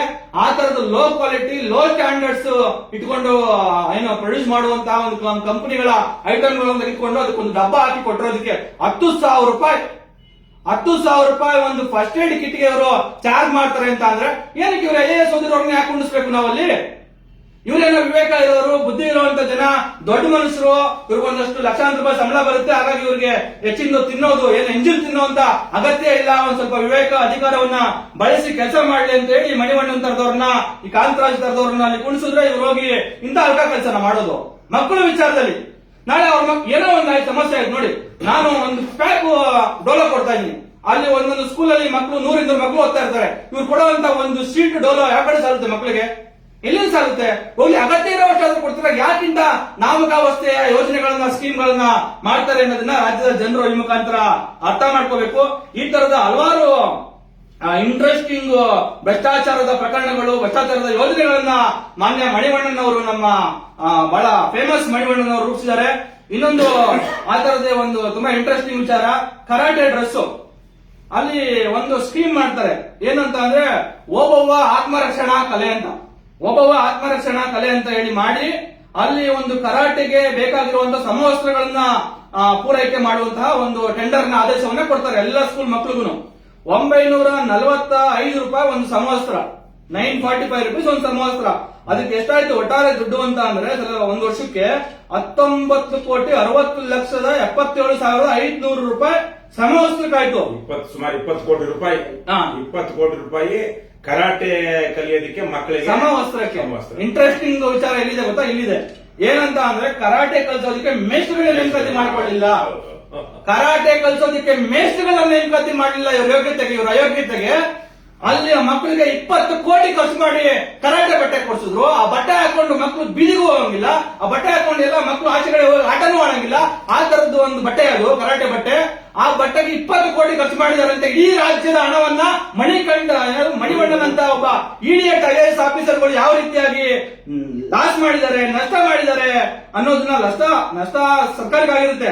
ಈ ಎಲ್ಲ ಯಾರೆಲ್ಲ ಪ್ರೊಕ್ಯೂರ್ ಮಾಡಿದ್ರು, ಕರ್ನಾಟಕ ಹ್ಯಾಂಡ್ಲೂಮ್ ಡೆವಲಪ್ಮೆಂಟ್ ಕಾರ್ಪೊರೇಷನ್ ಅದು ಅಷ್ಟೇ ಸರ್ಕಾರಿ ಸಂಸ್ಥೆ, ಯಾರು ಸರಬರಾಜು ಸಂಸ್ಥೆ, ಅದೊಂದು ಭ್ರಷ್ಟಾಚಾರದಲ್ಲಿ ಮುಳುಗೇಳಿರುವಂತಹದ್ದು. ಅವ್ರನ್ನ ಏನ್ ಮಾಡೋದಕ್ಕೆ, ಅವಾಗೇನೋ ಒಂದು ಕೆಲಸ ಕೊಡೋದಕ್ಕೆ ಅಥವಾ ಇದ್ ಮಾಡೋದಕ್ಕೆ ಕಳಪೆ ಸಾಮಗ್ರಿ ಅಲ್ಲಿ ಮಾಡೋದು, ಅವ್ರು ಬಹುತೇಕವಾಗಿ ಕಳಪೆದಿರುತ್ತೆ, ಅದನ್ನ ತೆಗಿಬೇಕು, ಡಿಸ್ಪೋಸ್ ಮಾಡಬೇಕು. ಅದಕ್ಕೆ ಕರಾಟೆ ಬಟ್ಟೆ ಅಂತ ಹೆಸರಿಟ್ಟಿರ್ತಾರೆ, ತಂದು ಅದನ್ನ ಗೋಡದಲ್ಲಿ ಬಿಸಾಕಿರ್ತಾರೆ. ಅದಕ್ಕೆ ಒಂದು ನಾವೊಂದು ಅದಕ್ಕೆ ಜನರ 20 ಕೋಟಿ ರೂಪಾಯಿ ದುಡ್ಡು, ಜನರ 20 ಕೋಟಿ ರೂಪಾಯಿ ಹೋಯ್ತು. ಮತ್ತೆ ಇನ್ನೊಂದು ವಿಚಾರ, ಇನ್ನೊಂದು ಬಹಳ ಇದು ಒಂದ್ ಸ್ವಲ್ಪ ಎಲ್ಲಾನು ಇಂಟ್ರೆಸ್ಟಿಂಗ್ ಇಲ್ಲಿ ತುಂಬಾ ಸ್ಟಡಿ ಮೆಟೀರಿಯಲ್. ಈಗ ಸ್ಟಡಿ ಮೆಟೀರಿಯಲ್ ಯಾವಾಗ ನಮ್ಗೆ ಕೊಡ್ಬೇಕು? ನಾವೆಲ್ಲ ಶಾಲೆಗೆ ಹೋಗ್ಬೇಕಾದ್ರೆ ಯಾವಾಗ ನಮ್ಗೆ ಹೋಗ್ಬೇಕಾದ್ರೆ ಈಗ ಹೋಗ್ತಿರೋ ಮಕ್ಳಿಗೆ ನಾವು ಯಾವಾಗ ಸ್ಟಡಿ ಮೆಟೀರಿಯಲ್ ಕೊಡಿಸ್ತೀವಿ? ರಜಾ ಇರುತ್ತೆ, ಬೇಸಿಗೆ ರಜಾ ಬಂದಾಗ ರಜಾ ಮುಗಿತಾ ಇರುವಂತ ಎಂಡ್ ಅಲ್ಲಿ ಏನು ಮಕ್ಕಳು ಜೂನ್ 1ಕ್ಕೆ ಸ್ಕೂಲ್ ಶುರು ಆಗುತ್ತೆ ಅಂತ ಅಂದ್ರೆ ಏಪ್ರಿಲ್ ಮೇ ತಿಂಗಳಲ್ಲಿ ಅಥವಾ ಜೂನ್ 1 ಅಲ್ಲಿ ಕೆಲವೊಂದ್ ಕಡೆ ಹೋಗಿ ಸ್ಕೂಲಲ್ಲಿ ನಾವು ಯೂನಿಫಾರ್ಮ್ ಬಟ್ಟೆ ಬರೆ ಎಲ್ಲ ತಗೊಬರ್ತೀವಿ. ಇವರು ಪುಣ್ಯಾತ್ಮರು ಯಾವ ತಿಂಗಳಲ್ಲಿ ಇವ್ರಿಗೆ ಬಟ್ಟೆ ಬರೆ ಎಲ್ಲ ಕೊಡ್ತಾ ಇದಾರೆ, ಸರಬರಾಜು ಮಾಡ್ತಾ ಇದಾರೆ ಅಂತಂದ್ರೆ ಸೆಪ್ಟೆಂಬರ್ ಅಕ್ಟೋಬರ್ ಅಲ್ಲಿ ಯೂನಿಫಾರ್ಮ್, ಬಟ್ಟೆ, ಶೂ, ಅದಕ್ಕೆ ಬೇಕಾಗಿರುವಂತ ಎಲ್ಲ ಬುಕ್ಸ್ ಗಳನ್ನ ಸೆಪ್ಟೆಂಬರ್ ಅಕ್ಟೋಬರ್ ಅಲ್ಲಿ ಕೊಡುವಂತದ್ದು ಮಕ್ಕಳಿಗೆ. Foundation books, practice books, career book ಇವೆಲ್ಲಾನು ಏನ್ ಎಕ್ಸಾಮ್ ನಡೆಯುವಂತ ಸಮಯದಲ್ಲಿ ಫೆಬ್ರವರಿ ತಿಂಗಳಲ್ಲಿ ಆಲ್ಮೋಸ್ಟ್ ಒಂದು ವರ್ಷ ಯಾಕೆ ಹಿಂಗ್ ಮಾಡ್ತಾ ಇದಾರೆ ಅಂತ ಅಂದ್ರೆ ಅಷ್ಟು ಒಳಗಡೆ ಅವ್ರ ಪೇರೆಂಟ್ಸ್ ಮಕ್ಳಿಗೆ ಬೇಕಾದ್ರೆ ಎಲ್ಲ ಅವರೇ ಪೇರೆಂಟ್ಸ್ ಕೊಡಿಸ್ಬಿಡೋದು. ಪೇರೆಂಟ್ಸ್ ಕೊಡಿಸಿದ್ಮೇಲೆ ಇವ್ರು ಕೊಡುವಂತ ಜುಜುಬಿ ಕೆಲವೊಂದೆಲ್ಲ ಲೋ ಕ್ವಾಲಿಟಿ ಇರುವಂತದನ್ನಾಗ್ಲಿ ಅಥವಾ ಅಗತ್ಯ ಇಲ್ದಿರೋಂಥದ್ದನ್ನ ಮಕ್ಳು ಯಾರು ಪಡ್ಕೋತಾರೆ? ಇದ್ರ ಇನ್ನ ಒಂದು ಶಾಕಿಂಗ್ ವಿಚಾರ, ಗೈಡ್ಗಳಿರ್ತಾವಂತೆ. ಈ ತರದ್ದು ಶಾಲೆಗಳಲ್ಲಿ ಇಷ್ಟು ಹೈಲಿ ಕ್ವಾಲಿಫೈಡ್ ಗುಣಮಟ್ಟ ಇರುವಂತಹ ಶಿಕ್ಷಕರನ್ನು ಒಳಗೊಂಡಿರುವಂತಹ ಶಾಲೆಗಳಲ್ಲಿ ಈ ಮಣಿವಣ್ಣನಂತಹ ಸೂಪರ್ ಡೂಪರ್ IAS ಆಫೀಸರ್ಗಳು ಮಕ್ಕಳಿಗೆ ಗೈಡ್ಗಳನ್ನ ಸರಬರಾಜು ಮಾಡ್ತಾ ಇದಾರಂತೆ. ಬಹುಶಃ ಮಣಿವಣ್ಣನ ಗೈಡ್ ಓದ್ಕೊಂಡು ಬಂದಿರೋ IAS ಆಫೀಸರ್ ಇರಬೇಕು. ಗೈಡ್ಗಳನ್ನ ಕೊಡ್ತಾ ಇದಾರಂತೆ. 4,000 ಶಿಕ್ಷಕರ ಸುಮಾರು 5,000 ಶಿಕ್ಷಕರ ಕೊರತೆ ಇದೆ. ಹಾಗಾಗಿ ಸಬ್ಜೆಕ್ಟ್ಗಳು ಇಲ್ಲದೆ ಇರೋಂತದ್ರಲ್ಲಿ ಗೈಡ್ಗಳನ್ನು ಮಾಡಬಹುದೇನೋ, ಗೈಡ್ಗಳನ್ನೇ ಕೊಟ್ಟು ಓದ್ಕೊಳ್ಳಿ ಅಂತ ಹೇಳಿ. ಹೌದು, ಗೈಡ್ಗಳು ಕೊಟ್ಟು ಇವ್ರಿಗೆ ಯಾರು ಮಾತಾಡಬಾರ್ದು, ಮತ್ತೆ ಯಾರು ಏನು ಕೇಳಬಾರ್ದು. ಮತ್ತೆ ಹೆಚ್ಚುವರಿಯಾಗಿ ಆನ್ಲೈನ್ ಕ್ಲಾಸ್ಗಳು ನಾವೇ ಹೇಳಿದ್ವಿ, ಇಷ್ಟೆಲ್ಲ ಕ್ವಾಲಿಟಿ ಇರುವಂತ ಶಿಕ್ಷಕ. ಒಂದು ವಿಚಾರ ರಘು ಅವರು ಹೇಳಿದ ವಿಚಾರಕ್ಕೆ, ಬಹಳ ವಸತಿ ಶಾಲೆಗಳಲ್ಲಿ ಒಳ್ಳೆಯ ರಿಸಲ್ಟ್, ಬಹುತೇಕ ಒಳ್ಳೆಯ ರಿಸಲ್ಟ್ ಬರ್ತಾ ಇದೆ. ಅದು ಯಾಕೆ ಅಂದ್ರೆ ಅಲ್ಲಿರುವಂತಹ ಶಿಕ್ಷಕರ ಕಾರಣದಿಂದಾಗಿ. ಅವರು ಶಿಕ್ಷಕರು ರೆಸಿಡೆಂಟ್ಸ್ ಅಲ್ಲಿ, ಅವರು ಶಾಲೆಯ ಆವರಣದಲ್ಲೇ ಇರ್ತಾರೆ. ಮತ್ತೆ ಬೆಳಿಗ್ಗೆ ರಾತ್ರಿ ಸ್ಪೆಷಲ್ ಕ್ಲಾಸ್ ತಗೊಳ್ತಾರೆ, ಸಂಜೆನೂ ಕೊಡ್ತಾರೆ. ಶನಿವಾರ ಭಾನುವಾರ ರಜಾ ಹೋಗದೆ ಅವರು ಅಲ್ಲೇ ಉಳ್ಕೊಳ್ಳೋ ಕಾರಣಕ್ಕಾಗಿ ಡೆಡಿಕೇಟೆಡ್, ನನಗೆ ಗೊತ್ತಿರೋ ಹಾಗೆ ಕೆಲವೊಂದು ಸಂದರ್ಭದಲ್ಲಿ ನಾನು ಕೆಲವೊಂದು ವಸತಿ ಶಾಲೆಗಳಲ್ಲಿ ಮಾತನಾಡಿಸಿದ ಹಾಗೆ ಡೆಡಿಕೇಟೆಡ್ ಟೀಚರ್ಸ್ ಇದ್ದಾರೆ. ಡೆಡಿಕೇಟೆಡ್ ಟೀಚರ್ಸ್ ಇರುವ ಕಾರಣದಿಂದಾಗಿ ಅವರು ವಿಶೇಷ ತರಗತಿಗಳನ್ನ ಶನಿವಾರ ಭಾನುವಾರ ರಜಾ ದಿನಗಳ ಸಮಯದಲ್ಲಿ ಮತ್ತೆ ರಾತ್ರಿ ಹೋಗಿ ಅವರ ಹಾಸ್ಟೆಲ್ ರೂಮ್ಗಳು ಮಲ್ಕೊಂಡಿರೋ ಜಾಗಕ್ಕೆ ಹೋಗಿ ಬೆಳಿಗ್ಗೆನೇ ಎಬ್ಬಿಸಿ ಕ್ಲಾಸ್ ಕೊಡೋ ಕಾರಣದಿಂದಾಗಿ ಕಡಿಮೆ ಜನ ಇದ್ರೂ ಅಲ್ಲಿ ಉತ್ತಮ ಫಲಿತಾಂಶ ಬರ್ತಾ ಇದೆ. ಉತ್ತಮ ಫಲಿತಾಂಶ ಬರ್ತಾ ಇರೋದಕ್ಕೆ ಅವರು ಹೆಚ್ಚುವರಿಯಾಗಿ ಅಲ್ಲಿಯ ಶಿಕ್ಷಕರು ಮಾಡ್ತಾ ಇರುವಂತದ್ದು.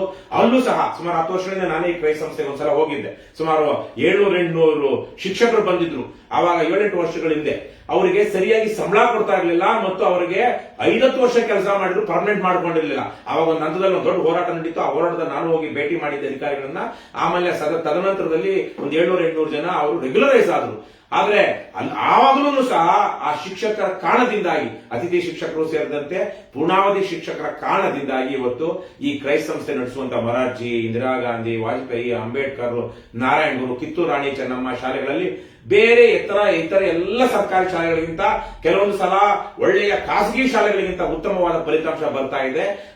ಅಲ್ಲಿರುವಂತಹ ಶಿಕ್ಷಕರ ಕ್ವಾಲಿಟಿ, ಗುಣಮಟ್ಟದ ಕಾರಣದಿಂದಾಗಿ. ಆದರೆ ಆ ಗುಣಮಟ್ಟವನ್ನು ಹೆಚ್ಚಿಸುವಂತಹ, ಅವರಿಗೆ ಹೆಚ್ಚುವರಿಯಾದಂತಹ ಪರಿಕರಗಳನ್ನ, ಅವರು ಇನ್ನೂ ಚೆನ್ನಾಗಿ ಪಾಠ ಮಾಡೋದಕ್ಕೆ ಬೇಕಾದಂತಹ ಅನುಕೂಲಗಳನ್ನ ಕೊಡೋದ್ರ ಬದಲಿಗೆ ಬರೀ ಲೂಟಿ ಮಾಡುವಂತಹ ಯೋಜನೆಗಳನ್ನ ಈ ಕ್ರೈ ಸಂಸ್ಥೆಯವರು ಮಾಡ್ತಾ ಇದ್ದಾರೆ. ಅದಕ್ಕೊಂದು ಆನ್ಲೈನ್ ಕ್ಲಾಸ್ ಇದೆ, ಡಿಮೋಟಿವೇಶನ್ ಆಗುತ್ತೆ. ಯಾಕಂದ್ರೆ ಗೈಡ್ಗಳನ್ನ ಕೊಡಿಸಿ ಹೌದು. ಟೀಚರ್ಸ್ ಡಿಮೋಟಿವೇಟ್ ಮಾಡ್ತಾರೆ. ಕ್ವಾಲಿಟಿ ಇರೋ ಶಿಕ್ಷಕರಿದ್ದಾಗ ಆನ್ಲೈನ್ ಕ್ಲಾಸ್ ಮಾಡಿಸೋದು, ಎಲ್ಲೋ ಕುತ್ಕೊಂಡು ಯಾರೋ ರೆಕಾರ್ಡೆಡ್ ಪಟ ಹಾಕೋದು, ಇಲ್ಲೇ ರೆಸಿಡೆನ್ಸಿಯಲ್ ಮೇಸ್ಟ್ರಿಗಳನ್ನ ಇಟ್ಕೊಂಡು ರೆಕಾರ್ಡೆಡ್ ವಿಡಿಯೋ ಹಾಕುವಂತ ಅಗತ್ಯ ಏನಿದೆ, ಅಥವಾ ಆ ಕ್ವಾಲಿಟೀಸ್ ಇರೋ ಶಿಕ್ಷಕರು ಬೇಕು ಅಂತಂದ್ರೆ ನೇಮಕ ಮಾಡ್ಕೋಬಹುದಲ್ಲ. 1 ಲಕ್ಷ ರೂಪಾಯಿ ಕೊಡ್ತಿದ್ದಾರೆ ಒಬ್ಬ ಆನ್ಲೈನ್ ಅಲ್ಲಿ ಪಾಠ ಮಾಡೋ ಟ್ವಿಟರ್ಗೆ 1 ಲಕ್ಷ ರೂಪಾಯಿ ಕೊಡೋದಾದ್ರೆ ಇವರು ಇಲ್ಲಿಗೇನೆ ಒಬ್ಬರನ್ನ ಪರ್ಮನೆಂಟ್ ಆಗಿ ನೇಮಕಾತಿ ಮಾಡ್ಕೊಂಡು ಆ ಕ್ವಾಲಿಟಿ ಇರೋರನ್ನ ಮಾಡಬಹುದಿತ್ತಲ್ಲ. ಎಲ್ಲ ದುಡ್ಡಿಂದು ಒಂದು ಇದನ್ನ ಮಾರ್ಗವನ್ನ ಕಂಡುಕೊಂಡು ಇದನ್ನ ಮಾಡ್ತಾ ಇದ್ದಾರೆ. ಕೊಡಬೇಕಾಗಿರುವಂತಹ ಸೌಲಭ್ಯ ಕೊಡದೆ ಲೂಟಿ ಮಾಡುವಂತ ಯೋಜನೆಗಳನ್ನ ರೂಪಿಸ್ತಾ ಇದ್ದಾರೆ. ನಾನು ಆಗ್ಲೇ ಹೇಳಿದಂಗೆ ಇಲ್ಲಿ ಬಹಳ ದೊಡ್ಡ ಸಮಸ್ಯೆ ಆಗಿರೋದು ಏನು ಅಂತ ಅಂದ್ರೆ, ಇಲ್ಲೊಂದು ಎಲ್ಲೂ ವಿಕೇಂದ್ರೀಕರಣ ಇಲ್ಲ. ಇದು ಕ್ರೈಸ್ ಮಧ್ಯೆ ಕ್ರೈಸ್ ಮಾಡ್ತಕ್ಕಂತ ರೂಪಿಸ್ತಕ್ಕಂತ ಯೋಜನೆಗಳನ್ನ ಮಾನಿಟರ್ ಮಾಡೋದಾಗ್ಲಿ, ಸೂಪರ್ವಿಷನ್ ಮಾಡೋದಾಗ್ಲಿ, ಕ್ವಾಲಿಟಿ ಚೆಕ್ ಮಾಡೋದಾಗ್ಲಿ, ಇದು ಯಾವುದನ್ನು ನೋಡೋದಕ್ಕೆ ಯಾರು ಇಲ್ಲ. ಇಲ್ಲಿ ಇಡಿ ಎಕ್ಸಿಕ್ಯೂಟಿವ್ ಡೈರೆಕ್ಟರ್ ಅಂತ ಹೇಳಿ ಹಿಂದೆ ಮನೆಯೊಂದಿದ್ರು. ಇವತ್ತು ನಾನು ಅಥವಾ ಇನ್ನು ಯಾವ್ದೋ ಒಂದು ಮಾಧ್ಯಮದಲ್ಲಿ ಬಂದಿರೋ ವರದಿ ನೋಡಿದಾಗೆ, ಮಾಮೂಲಿ ಸರ್ಕಾರಿ ಶಾಲೆಗಳನ್ನ ಇನ್ಸ್ಪೆಕ್ಷನ್ ಮಾಡೋದಕ್ಕೆ ಇಒ, ಬಿಇಒ, ಡಿಡಿಪಿ ಇದಕ್ಕೆಲ್ಲ ಇರ್ತಾರೆ. ಆದರೆ ಇಲ್ಲಿ ಯಾವುದೇ ಆಡಿಟ್ ನಡೆಯೋದಿಲ್ಲ ಕ್ರೈಸ್ ಶಾಲೆಗಳಲ್ಲಿ. ಬೇರೆ ಯಾವುದೇ ಕ್ರೈಸ್ ಅಧಿಕಾರಿಗಳನ್ನ ಬಿಟ್ಟು ಬೇರೆ ಯಾವುದೇ ಇಲಾಖೆ ಅಧಿಕಾರಿಗಳಾಗಲಿ, ಶಿಕ್ಷಣ ಇಲಾಖೆ ಅಧಿಕಾರಿಗಳಾಗಲಿ, ಸಮಾಜ ಕಲ್ಯಾಣ ಇಲಾಖೆ ಅಧಿಕಾರಿಗಳಾಗಲಿ, ಬೇರೆ ಇನ್ಯಾರನ್ನು ಹೋಗಿ ಅಲ್ಲಿ ಶಾಲೆಯ ವ್ಯವಸ್ಥೆ ಹೇಗಿದೆ, ಈ ವಸತಿ ಶಾಲೆಯಲ್ಲಿ ಏನ್ ಸೌಲಭ್ಯ ಇದೆ, ಏನ್ ಸೌಲಭ್ಯ ಇಲ್ಲ, ಇಲ್ಲಿ ನಿಜಕ್ಕೂ ಉಪಯೋಗ ಆಗ್ತಾ ಇದೆ, ಇವ್ಯಾವುದನ್ನು ಸಹ ಪರಿಶೀಲನೆ ಮಾಡುವಂತಹ, ಆಡಿಟ್ ಮಾಡುವಂತಹ, ಪರೀಕ್ಷೆ ಮಾಡುವಂತಹ ಯಾವ ಸಂಸ್ಥೆಯೂ ಇಲ್ಲ ಕ್ರೈಸ್ ಸಂಸ್ಥೆ ಬಿಟ್ರೆ. ಹಾಗಾಗಿ ಅವರು ಆಡಿದ್ದೆ ಆಟ, ಹೂಡಿದ್ದೆ ಕೂಟ ಅಂತ ಏನ್ ಗಾದೆ ಇದೆ, ಆ ತರಕ್ಕೆ ಕ್ರೈಸ್ ಸಂಸ್ಥೆ ಬಿಟ್ಟು ಬೇರೆ ಯಾರು ನೋಡದೇ ಇರುವಂತಹ ಸಂದರ್ಭದಲ್ಲಿ ನನಗನ್ಸೋ ಹಾಗೆ ಲೋಕಾಯುಕ್ತರು, ಈಗ ವೀರಪ್ಪ ಅವರು ಲೋಕಾಯುಕ್ತರು ಎಪಿಎಂಸಿಗಳಲ್ಲಿ ಅನೇಕ ರಾಜ್ಯದ ಅನೇಕ ಕಡೆ ಎಪಿಎಂಸಿಗಳು, ಬಳ್ಳಾರಿ ಹೋದ್ರು, ಹಾವೇರಿ ಹೋದ್ರು, ಎಪಿಎಂಸಿ ಒಂದಷ್ಟು ಪರೀಕ್ಷೆ ಅಲ್ಲಿ ಆಡಿಟ್ ಚೆಕ್ ಮಾಡಿದ್ರು. ಅದೇ ತರಹದ ಪರಿಶೀಲನೆ ತಪಾಸಣೆಯನ್ನ ಒಂದಷ್ಟು ಅವರು ಮತ್ತೆ ಫಣೀಂದ್ರ, ನಾನು ಲೋಕಾಯುಕ್ತರದು ಅವ್ರ ಪಾಪ ಬಹಳ ದೊಡ್ಡ ಮನುಷ್ಯರು, ಅವ್ರಿಗೆ ವ್ಯಾಪ್ತಿಗೆ ಬರುತ್ತೋ ಇಲ್ವೋ ಗೊತ್ತಿಲ್ಲ ಇವೆಲ್ಲವೂ. ಆದ್ರೆ ಉಪಲೋಕಾಯುಕ್ತರುಗಳು ಈ ತರ ಒಂದು ಬೆಂಗಳೂರು ಸುತ್ತಮುತ್ತ, ಬೇರೆ ಕಡೆನೆ ಬೇಕಾಗಿಲ್ಲ, ಬೆಂಗಳೂರು ಸುತ್ತಮುತ್ತ ಇರುವಂತ ಒಂದು 4-6 ಈ ತರದ ವಸತಿ ಶಾಲೆಗಳಿಗೆ ತಪಾಸಣೆಗೆ ಹೋಗ್ಬೇಕು, ಅಲ್ಲಿ ಪರಿಶೀಲನೆ ಮಾಡಬೇಕು. ಈ ತರದ್ದೇನು ಸ್ಮಾರ್ಟ್ ಕ್ಲಾಸ್ 6 ಲಕ್ಷ ರೂಪಾಯಿ ಕೊಟ್ಟಿರುವಂತದ್ದು ಅದು ಬಳಕೆ ಆಗ್ತಾ ಇದೆಯಾ? ಸುಮ್ಮನೆ ನಾವು 3 ಫಸ್ಟ್ ಏಡ್ ಕಿಟ್ ತೆಗೆದು ತೋರಿಸಿ ಇದಕ್ಕೆ ಎಷ್ಟು ಸರ್ಕಾರ ಕೊಟ್ಟಿದೆ, ಇದರಲ್ಲಿ ಏನ್ ಐಟಮ್ ಇದೆ. ಆಮೇಲೆ 3ನೇದು ಇಡ್ಲಿ ಮೆಷಿನ್, ಅದು ಕೆಲಸ ಮಾಡ್ತಾ ಇದೆ. 1,77,000 ರೂಪಾಯಿಯಲ್ಲಿ ಕೊಟ್ಟಿರುವಂತಹ ಇಡ್ಲಿ ಮೆಷಿನ್ ಕೆಲಸ ಮಾಡ್ತಿದೆ. ಈ 3 ಚೆಕ್ ಮಾಡಿದ್ರೆ ಸಾಕು, ಮತ್ತೆ ಅದು ಅಲೆಮಾರಿ ಬಂದು ಏನು ಹೊಗಳಿಕೆಗೆ ಕೊಟ್ಟಿರುವಂತಹದ್ದು. ಅದು ಯಾರಾದ್ರೂ ಅದರಲ್ಲಿ ಏನಾದ್ರೂ ಸಾಮಾಜಿಕವಾಗಿ, ರಾಜಕೀಯವಾಗಿ, ನೈತಿಕವಾಗಿ ವಿದ್ಯಾರ್ಥಿಗಳು ತಿಳಿದುಕೊಳ್ಳುವಂತ ವಿಚಾರಗಳಿದೆಯಾ, ಅದು ಸಪ್ಲೈ ಆಗ್ತಾ ಇದೆಯಾ, ಈ ತರದನ್ನ ಕೆಲವು 4 ಅಂಶಗಳನ್ನ ಉಪಲೋಕಾಯುಕ್ತರಾದ ವೀರಪ್ಪ ಮತ್ತೆ ಫಣೀಂದ್ರ ಅವರು ಮಾಡಬೇಕು ಅಂತ ನಾನು ಈ ಸಂದರ್ಭದಲ್ಲಿ ಆಗ್ರಹಿಸ್ತೀನಿ. ಯಾಕೆಂದ್ರೆ ಕ್ರೈಸ್ ಸಂಸ್ಥೆಗಳನ್ನ ತಪಾಸಣೆ ಮಾಡುವಂತಹ, ಪರಿಶೀಲನೆ ಮಾಡುವಂತಹ ಯಾವ ಅಧಿಕಾರವು ಶಿಕ್ಷಣ ಇಲಾಖೆಯವರಿಗಾಗ್ಲಿ ಬೇರೆಯವ್ರಿಗಾಗ್ಲಿ ಇಲ್ಲ. ಮತ್ತೆ ಸಮಾಜ ಕಲ್ಯಾಣ ಇಲಾಖೆ ಅಧಿಕಾರಿಗಳು ಸಹ ಅದನ್ನು ಮಾಡೋದಿಲ್ಲ. ಯಾಕಂದ್ರೆ ಅದೊಂದು ರೀತಿಯ ಸ್ವಾಯತ್ತ ಸಂಸ್ಥೆ, ಕರ್ನಾಟಕ ವಸತಿ ಶಿಕ್ಷಣ ಸಂಸ್ಥೆಗಳ ಸಂಘ ಅಂತ. ಹಾಗಾಗಿ ನಾನು ಅದನ್ನ ಕೇಳ್ತೀನಿ. ಇನ್ನೇನು ಇದೆಯಾ? ಅದೇ ಈಗ ಕಿಚನ್ ಏಪ್ರಾನ್ ಅದಕ್ಕೆ 9,950 ರೂಪಾಯಿ ಬಿಲ್ ಮಾಡಿ, 2,500 ರೂಪಾಯಿ ಮಾರುಕಟ್ಟೆ ಬೆಲೆಗೆ 9,950 ರೂಪಾಯಿ ಬಿಲ್ ಮಾಡಿರುವಂತದ್ದು. ನಾನು ಆಗ್ಲೇ ಹೇಳ್ದಂಗೆ ಶೂ, ಸಾಕ್ಸು, ಬೆಲ್ಟ್ ಎಲ್ಲಾನು ಮಕ್ಕಳಿಗೆ ಬೇಕಾಗಿರುವಂತ ಅನ್ಸೈಜ್ ಕೊಡೋದು. ಅನ್ಸೈಜ್ ಕೊಟ್ಟ ಕಾರಣಕ್ಕಾಗಿ ಆ ಮಕ್ಕಳು ಅದನ್ನ ಬಳಸ್ತಾರೆ, ಮತ್ತೆ ಆ ಪೇರೆಂಟ್ಸ್ ತಂದು ಕೊಡುವಂತದ್ದು. ಹಂಗಾಗಿ ಅವ್ರಿಗೆ ಕಡಿಮೆ ಸೈಜ್ 8-9 ಸೈಜ್ ಬೇಕಂದ್ರೆ 4-5 ಸೈಜ್ ಕೊಟ್ಬಿಡೋದು. ಅದು ಅವ್ರಿಗೆ ಕಡಿಮೆ ಸೈಜ್ ಕೊಟ್ಟಾಗ ಕಡಿಮೆ ದುಡ್ಡಲ್ಲಿ ಕೊಂಡ್ಕೊಂಡ್ ಬಂದಿರ್ತಾರೆ. ಮತ್ತೆ ಇಲ್ಲಿ ನೋಡಿ, ಹಲವಾರು ವಸತಿ ಶಾಲೆಗಳಲ್ಲಿ 2-3 ಮಾರಿ ಡೆಸ್ಕ್ ಬೆಡ್ ಎಲ್ಲ ಅಗತ್ಯ ಇಲ್ಲದೆ ಇರ್ತಕ್ಕಂತ ಬೆಡ್ ಡೆಸ್ಕ್ ಗಳನ್ನ ಕಳ್ಸಿರೋ ಕಾರಣಕ್ಕಾಗಿ ಅವನ್ನ ಅವ್ರು ಬಳಸಕ್ ಸಾಧ್ಯ ಇಲ್ಲದೆ, ಇಟ್ಕೊಳ್ಳೋಕ್ ಸಾಧ್ಯ ಇಲ್ಲದೆ ಎಲ್ಲೋ ಬಿಸಾಕಿದಾರಂತೆ. ಇದಕ್ಕೆ ಎಷ್ಟೆಲ್ಲ ಕೋಟಿ ರೂಪಾಯಿ ಇದಕ್ಕೆ ಖರ್ಚಾಗಿರ್ಬೋದು. ಮತ್ತೆ ಅವ್ರಿಗೆ ಅಗತ್ಯ ಇರುವಂತಹ ಒಳ್ಳೆ ಸಮವಸ್ತ್ರ, ಶೂ, ತಟ್ಟೆ, ಲೋಟ, ಜಂಗಾನ, ಬೆಡ್ಶೀಟ್ ಇವುಗಳೆಲ್ಲ ಅಂತೆ ಅವ್ರಿಗೆ. ಆದ್ರೆ ಅವ್ರು ಹೇಳಿದ್ರು ಕೊಡಲ್ಲ. ಅವ್ರಿಗೆ ಏನ್ ಬೇಕಾಗಿದೆ, ನಮ್ಮ ಅಗತ್ಯ ಇದು, ವಿದ್ಯಾರ್ಥಿಗಳಿಗೆ ತಟ್ಟೆ, ಲೋಟ ಇದೆಲ್ಲ ಕೇಳಿದ್ರೆ ಇಲ್ಲ, ಅದು ಇವರು ಅವ್ರು ಡಿಕ್ಷನರಿನಲ್ಲಿ ಇಲ್ಲ ಇವ್ರಿಗೆ. ಇದನ್ನು ಅಷ್ಟೇ ಬಹಳ interesting. Purple ladies fashion tailor and boutiques Tumakuru ಅನ್ನುವಂತ ಸಂಸ್ಥೆಗೆ ಹೆಣ್ಣು ಮಕ್ಕಳಿಗೆ ಅಲ್ಲಿ ಏನು ಕಿಚನ್ ಏಪ್ರಾನ್ ಅಂತ ಏನು ಅಡಿಗೆ ಕೋಣೆನಲ್ಲಿ ಅವರು ಏನು ಬಟ್ಟೆ ಗಲೀಜಾಗದೆ ಇರಲಿ ಅಂತ ಮೇಲೆ ಹಾಕೊಳ್ಳುವಂತ ಒಂದು ಮುಂದಿನ ಮಾತ್ರ ಇರುವಂತ ಒಂದು ಟವೆಲ್ ಅದು ಬೇಸಿಕಲಿ. ಆ ಟವೆಲ್ಗೆ ಸ್ವಲ್ಪ ಅಲ್ಲಿ ಇಲ್ಲಿ ಸ್ವಲ್ಪ ಡಿಸೈನ್ ಮಾಡಿ ದಾರ ಹಾಕಿರ್ತಾರೆ. ಅದಕ್ಕೆ 10,000 ರೂಪಾಯಿ, 9,950 ರೂಪಾಯಿ. ಅದರ ಮಾರುಕಟ್ಟೆ ಮೌಲ್ಯ ಅಂದ್ರೆ ಎಷ್ಟೊಂದು 5-10 ಸರ್ಪ್ರೈಸ್ ಮಾಡಿರ್ಬೋದು ಅವರು. 10,000 ಅಂದ್ರೆ ಮಾರುಕಟ್ಟೆ ಮೌಲ್ಯ 2,500 ರೂಪಾಯಿ ಅಂತ ಹೇಳ್ತಾ ಇದ್ದಾರೆ. ಇವ್ರು ಯಾರು ಪುಣ್ಯಾತ್ಮರು? ಇವ್ರದೊಂದು ಸ್ವಲ್ಪ ನೋಡ್ಬೇಕು. Purple ladies fashion tailor and boutique ಇವ್ರಿಗೂ ಕ್ರೈಸ್ ಸಂಸ್ಥೆಯಲ್ಲಿ ಯಾರಿಗೆಲ್ಲ ಏನ್ ಒಪ್ಪಂದಗಳಾಗಿದೆ, ಸುಮಾರು 82 ಲಕ್ಷ ರೂಪಾಯಿ ಐಟಮ್ ಅವರಿಂದ ಕೊಂಡುಕೊಳ್ಳಲಾಗಿದೆ. ಅಲ್ಲಿ ಅದರ ನಿಜವಾದ ಬೆಲೆ 20 ಲಕ್ಷ ರೂಪಾಯಿ. ಓಪನ್ ಮಾರ್ಕೆಟ್ ಅಲ್ಲಿ ಬಹುಶಃ ಇಲ್ಲಿ ಟೆಂಡರ್ ಇದ್ದಂಗಿಲ್ಲ. ಯಾವುದೇ ರೀತಿಯ ಪಾರದರ್ಶಕತೆಯನ್ನ ಕ್ರೈಸ್ ಸಂಸ್ಥೆಯಲ್ಲಿ ನಾವು ವಿಶೇಷವಾಗಿ ನೋಡಿದಾಗ ಕಾಣ್ತಾ ಇಲ್ಲ. ಪಾರದರ್ಶಕತೆ ವಿಚಾರಕ್ಕೆ ಯಾವುದೇ ಸರ್ಕಾರಿ ಇಲಾಖೆನಲ್ಲಿ ಇವತ್ತು ಏನೆಲ್ಲ ಈ ತರದ್ದು ಟೆಂಡರ್ ನಡೀತವೆ, ಆದೇಶಗಳಾಗ್ತವೆ, ಅದನ್ನ ಪರ್ಚೇಸಿಂಗ್ ಇವೆಲ್ಲ ನಡೀತವೆ. ಇವೆಲ್ಲವೂ ಕೂಡ ಸಂಬಂಧಪಟ್ಟ ಇಲಾಖೆ, ಗವರ್ಮೆಂಟ್ ಇಲಾಖೆ ವೆಬ್ಸೈಟ್ ನಲ್ಲಿ ಇವೆಲ್ಲವೂ ಇರ್ತವೆ. ಅದನ್ನ ಜನ ಬೇಕಾದವರು ಎಷ್ಟಕ್ಕೆ ಟೆಂಡರ್ ಮುಗಿದ್ರು, ಇಲ್ಲಿ ಲೋಯೆಸ್ಟ್ ಟೆಂಡರ್ ಎಷ್ಟಕ್ಕಾಯ್ತು, ಯಾರು ತಗೊಂಡ್ರು, ಇದ್ರ ಆದೇಶ ಸ್ಪೆಸಿಫಿಕೇಶನ್ಸ್ ಇವೆಲ್ಲ ನೋಡೋದಕ್ಕೆ ಅವಕಾಶ ಇರುತ್ತೆ. ಆದ್ರೆ ಇವರು ಪುಣ್ಯಾತ್ಮರು ಈ ಕ್ರೈಸ್ ಅವ್ರು ಮಾಡ್ತಾ ಇರುವಂತದಕ್ಕೆ ಇವ್ರ ವೆಬ್ಸೈಟ್ ಅಲ್ಲೂ ಎಲ್ಲೂ ಹಾಕಲ್ಲ. ಮತ್ತೆ ನೋಡಿ, ಇವರು ಯಾವ ಆದೇಶವನ್ನ ಯಾರಿಗೆ ಕೊಟ್ಟಿರ್ತಾರೆ, ಮತ್ತೆ ಏನ್ ಪ್ರಾಡಕ್ಟ್ ಅದನ್ನ ಇವರು ಆದೇಶ ಮಾಡಿರ್ತಾರೆ ಅನ್ನೋದು ಇವ್ರಿಗೆ ಇಲ್ಲಿ ಸ್ಕೂಲಲ್ಲಿ ಇರುವಂತ ಮೇಸ್ಟರ್ಗಳಿಗೆ, ಪ್ರಿನ್ಸಿಪಾಲ್ಗಳಿಗೆ ಯಾವಾಗ ಗೊತ್ತಾಗುತ್ತೆ ಅಂತ ಅಂದ್ರೆ ಅವ್ನು ತಗೊಂಡ್ಬಂದಾಗ ನೋಡಿ ನಿಮ್ಗೆ ಐಟಮ್ ಬಂದಿದೆ ತಗೊಳ್ಳಿ ಅಂತ ಅವ್ರಿಗೆ ಸಾಕು, ವಿಜಯ್ ನಮ್ಗೆ ಬೇಕಿತ್ತ ಬೇಡ ಅಂತ. ಆಮೇಲೆ ಅವ್ರಿಗೆ ಬೇಕಿರ್ಲಿ ಬೇಡ ಇರ್ಲಿ ಬಾಯಿ ಮುಚ್ಕೊಂಡು ಸೈನ್ ಹಾಕ್ಬಿಟ್ಟು ಇಸ್ಕೋಬೇಕು. ಡೆಲಿವರಿಗೆ ಸೈನ್ ಹಾಕ್ಬೇಕು. ಡೆಲಿವರಿ ಸ್ಲಿಪ್ಗೆ ಸೈನ್ ಹಾಕಿಸ್ಕೋಬೇಕು. ಆ ಡೆಲಿವರಿ ತಗೊಂಡ್ ಬರೋದು ಯಾವಾಗ? ಮಧ್ಯರಾತ್ರಿ. ಆ ಡೆಲಿವರಿನ ಮಧ್ಯರಾತ್ರಿ ತಗೊಂಡ್ಬರೋದು ಯಾರು? ಅವರು ಮಧ್ಯರಾತ್ರಿಲೇ ಸೈನ್ ಹಾಕೋದಕ್ಕೆ ಯಾಕೆ ಧೈರ್ಯ ಮಾಡ್ತಾರಂದ್ರೆ ಮತ್ತೆ ಅದೆಲ್ಲೂ ಬಳಕೆಗೆ ಬರೋದಿಲ್ಲ, ಅದ್ರ ಇನ್ಸ್ಪೆಕ್ಷನ್ ಆಗೋದಿಲ್ಲ. ಹೌದು, ಅವ್ರ ಮೇಲೆ ಸೈನ್ ಹಾಕುತ್ತ ಮೇಲೆ ಯಾವ ಹೇಳ್ತಾರೆ, ಇವ್ರು ಸೈನ್ ಹಾಕಿರ್ತಾರೆ, ಬಳಸೋದು ಬಿಡೋದು ಅವ್ರಿಗೆ ಬಿಟ್ಟಿರುವಂತ. ಇವರು ಧಮಕಿ ಹಾಕಿ ನಾನು ಮಣಿವಣ್ಣನವರ ನೆಂಟ ಸಂಬಂಧಿಕ ಈ ತರಕ್ಕೆಲ್ಲ ಧಮಕಿ ಹಾಕಿ ಅವರು ಸೈನ್ ಹಾಸ್ಕೊಂಡು ಹೋಗ್ತಾ ಇರೋದು. ಒಟ್ಟಾರೆಯಾಗಿ ಇವತ್ತು ರಾಜ್ಯವನ್ನ ಕೊಳ್ಳೆ ಹೊಡಿತಾ ಇದ್ದಾರೆ. ಒಂದ್ ಕಡೆ ಸಿದ್ದರಾಮಯ್ಯನವರು ದುಡ್ಡಿಲ್ಲ ಯೋಜನೆ ಮಾಡಿದೀವಿ, ಪಂಚ ಯೋಜನೆ, ಆ ಯೋಜನೆ, ಈ ಯೋಜನೆ ಕೊಟ್ಟಿದೀವಿ ಅಂತ ಹೇಳ್ತಾ ಇದ್ದಾರೆ. ಇನ್ನೊಂದು ಕಡೆ ಈ ರೀತಿಯಾಗಿ ಆಡು ಆಗಲೇ ಕೋಟ್ಯಾಂತರ ರೂಪಾಯಿ ಕೊಳ್ಳೆ ಹೊಡಿತಾ ಇರುವಂತ ಸಮಾಜ ಕಲ್ಯಾಣ ಇಲಾಖೆಯಲ್ಲಿ ಕೊಳ್ಳೆ ಹೊಡಿತಾ ಇರುವಂತದನ್ನ ಕಣ್ಣು ಮುಚ್ಕೊಂಡು ಸಿದ್ದರಾಮಯ್ಯನವರು ನೋಡ್ತಾ ಕೂತಿದಾರೋ ಅಥವಾ ಅವರ ಸ್ನೇಹಿತರು ಮಾದೇವಪ್ಪ ಅವರಿಗೆ ಅನುಕೂಲ ಆಗ್ಲಿ, ಪಾಪ ಅವರ ಕ್ಲೋಸ್ ಇದು ಅಂತ ಹೇಳಿ ಏನಾದ್ರು ಸುಮ್ಮನೆ ಇದಾರೋ ಗೊತ್ತಿಲ್ಲ. ಆದ್ರೆ ರಾಜ್ಯದ ಜನರು, ಯುವ ಜನರು ಬಹಳ ಮುಖ್ಯವಾಗಿ ಇದನ್ನ ಗಮನಿಸಬೇಕು. ಬೇರೆ ಬೇರೆ ದೇಶಗಳಲ್ಲಿ, ಬೇರೆ ಬೇರೆ ನಮ್ಮ ಪಕ್ಕದ ದೇಶಗಳಲ್ಲಿ, ರಾಜ್ಯಗಳಲ್ಲಿ ಇವತ್ತು ಏನ್ ನಡೀತಾ ಇದೆ, ನಮ್ಗೆ ಆಗ್ತಾ ಇರ್ತಕ್ಕಂಥ ಅನ್ಯಾಯವನ್ನ, ದ್ರೋಹವನ್ನ, ಭ್ರಷ್ಟಾಚಾರದ ವಿರುದ್ಧ ಇವತ್ತು ಯುವ ಜನರು ಎಂತೆಂತಹ ಕ್ರಮಕ್ಕೆ ಮುಂದಾಗ್ತಾ ಇದ್ದಾರೆ. ನಮಗೆ ಬಹಳ ನಾಚಿಕೆ ಆಗುವಂತಹ ಒಂದು ವಿಚಾರ. ಮೊನ್ನೆ ಯಾವುದೋ ಒಂದು ಒಂದು ವಯಸ್ಸಿಗೆ ಬಂದಿರುವಂತ ಯಾವುದೋ ಒಂದು ಹುಡುಗಿ ಅವ್ರದ್ದು ಇಬ್ಬರದು ಸಣ್ಣ ಮಕ್ಕಳು, ಇಬ್ರು ಸಣ್ಣ ವಯಸ್ಸಿಗೆ ಬಂದಿರುವಂತವ್ರದ್ದು ಒಂದು ಖಾಸಗಿ ವಿಡಿಯೋ ಲೀಕ್ ಆಗಿರೋದಕ್ಕೆ ಅದಕ್ಕೆ ಒಂದು ದೊಡ್ಡ ಟ್ರಾಲು ಎಲ್ಲಾ ಕಡೆ ಟ್ರಾಲ್ ಮಾಡ್ಕೊಂಡು ಯುವ ಜನರು ಅದು ಲಿಂಕಿಗೆ ಕಾಯ್ತಾ ಇದ್ದಾರೆ. ಅದ್ರ ಲಿಂಕ್ ನಮಗೆ ಸಿಗುತ್ತಾ ಅಂತ ಹೇಳಿ ಇವತ್ತು ಯುವ ಜನತೆ ಕಾಯ್ತಾ ಇದ್ದಾರೆ ಅಲ್ಲಿ. ಆದ್ರೆ ಇಲ್ಲಿ ನೀವು ಸಾಮಾನ್ಯ ಜನರು ಬೆವರು ಸುರಿಸಿ ಕಟ್ತಾ ಇರುವಂತಹ ತೆರಿಗೆ ಹಣವನ್ನ ಇವತ್ತು ಈ ರಾಜಕಾರಣಿಗಳು ಮತ್ತೆ ಸರ್ಕಾರಿ ಅಧಿಕಾರಿಗಳು ಅದು ಬಹಳ ದೊಡ್ಡದನ್ನ ಓದ್ಕೊಂಡು ಬಂದು ವಿವೇಚನೆ ಇಟ್ಕೊಂಡು ಬಹಳ ದೊಡ್ಡ ಅಧಿಕಾರಿ ಸ್ಥಾನದಲ್ಲಿ ಇರ್ತಕ್ಕಂತ ಅಧಿಕಾರಿಗಳು ಈ ರೀತಿಯಾಗಿ ಆಗಲೇ ಕೋಟ್ಯಾಂತರ ರೂಪಾಯಿ ನಮ್ಮ ತೆರಿಗೆ ಹಣವನ್ನ ಲೂಟಿ ಮಾಡ್ತಾ ಇದ್ದಾರೆ. ನಮ್ಗೆ ನಿಜಕ್ಕೂ ನನ್ಗೆ ಅನ್ಸೋದು ಸರ್, ಬಹುಶಃ ನಮ್ಗೆ ಸಂಪನ್ಮೂಲ ಅಥವಾ ಸಂಪತ್ತೇನು ಬೇಕಿಲ್ಲ, ನಿಯತ್ತಾಗಿರೋರು ಬಂದ್ರೆ ನಿಯತ್ತಾಗಿರುವಂತ ರಾಜಕಾರಣಿಗಳು ಇವತ್ತು ರಾಜ್ಯದಲ್ಲಿ ದೇಶದಲ್ಲಿದ್ರೆ ದೇಶ ರಾಜ್ಯ ಸುಭಿಕ್ಷವಾಗಿದೆ. ಇಲ್ಲಿ ಅಕ್ರಮಗಳು, ಭ್ರಷ್ಟಾಚಾರ, ಲಂಚಕೋರತನ ನಿಂತರೆ ಇವತ್ತಿರುವಂತಹ ಹಣದಲ್ಲೇ ಒಂದು ಮುಂದುವರೆದ ದೇಶದಲ್ಲಿ ಏನೆಲ್ಲ ಸೌಲಭ್ಯಗಳಿದೆಯೋ ಅವೆಲ್ಲವನ್ನು ಮಾಡಬಹುದು. ಕೇವಲ ಭ್ರಷ್ಟಾಚಾರದ ಕಾರಣಕ್ಕಾಗಿ ಸರ್ಕಾರಿ ಶಾಲೆ ಕಳೆದ 30 ವರ್ಷಗಳಲ್ಲಿ ಕಟ್ಟಿರುವಂತಹ ಯಾವ ಸರ್ಕಾರಿ ಶಾಲೆಯು ಪ್ರಾಥಮಿಕ ಅಥವಾ ಹಿರಿಯ ಪ್ರಾಥಮಿಕ ಸರ್ಕಾರಿ ಶಾಲೆಗಳು ಈ ಕ್ರೈ ಸಂಸ್ಥೆದಲ್ಲ, ಅದನ್ನು ಹೊರತುಪಡಿಸಿ ಯಾವನು 10 ವರ್ಷಕ್ಕಿಂತ ಜಾಸ್ತಿ ಕಟ್ಟಡ ಉಳಿತಾ ಇಲ್ಲ. ನಾವು ಏನು ಬೆಂಗಳೂರಲ್ಲಿ 100 ಕೋಟಿ ರೂಪಾಯಿಯ ರೋಡ್ಗೆ 1000 ರೂಪಾಯಿ ಕೋಟಿ ಖರ್ಚು ಮಾಡುವಂತಹ MG ರೋಡ್ ತರದ್ದವು ಚೆನ್ನಾಗಿವೆ. ಆದರೆ ಅದೇ 100 ಕೋಟಿ ರೂಪಾಯಿ ರೋಡ್ಗೆ 100 ಕೋಟಿ ಬದಲು 200 ಕೋಟಿ ಕೊಟ್ಟಿರೋದ್ರು ಸಹ ಅದು ಏನು ಮೇಂಟೈನ್ ಆಗ್ತಾ ಇಲ್ಲ. ಆದ್ರೆ 100 ಕೋಟಿ ಪ್ರಾಜೆಕ್ಟ್ಗೆ 500,000 ಕೋಟಿ ಕೊಟ್ಟಿರೋ ಒಂದಷ್ಟು ಮಾಡ್ತಾರೆ, ಯಾಕಂದ್ರೆ ಸಾಕಷ್ಟು ಲಾಭ ಇದೆ ಅಲ್ವಾ.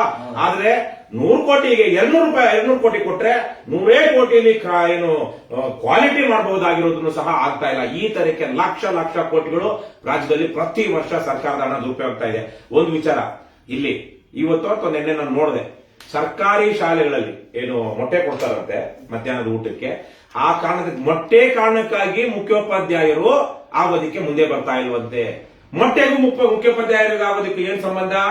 ಯಾಕಂದ್ರೆ ಅಲ್ಲ, ಒಂದು ಮೊಟ್ಟೆಗೆ ಸರ್ಕಾರ 5 ರೂಪಾಯಿ 5.80 ಕೊಡುತ್ತಂತೆ.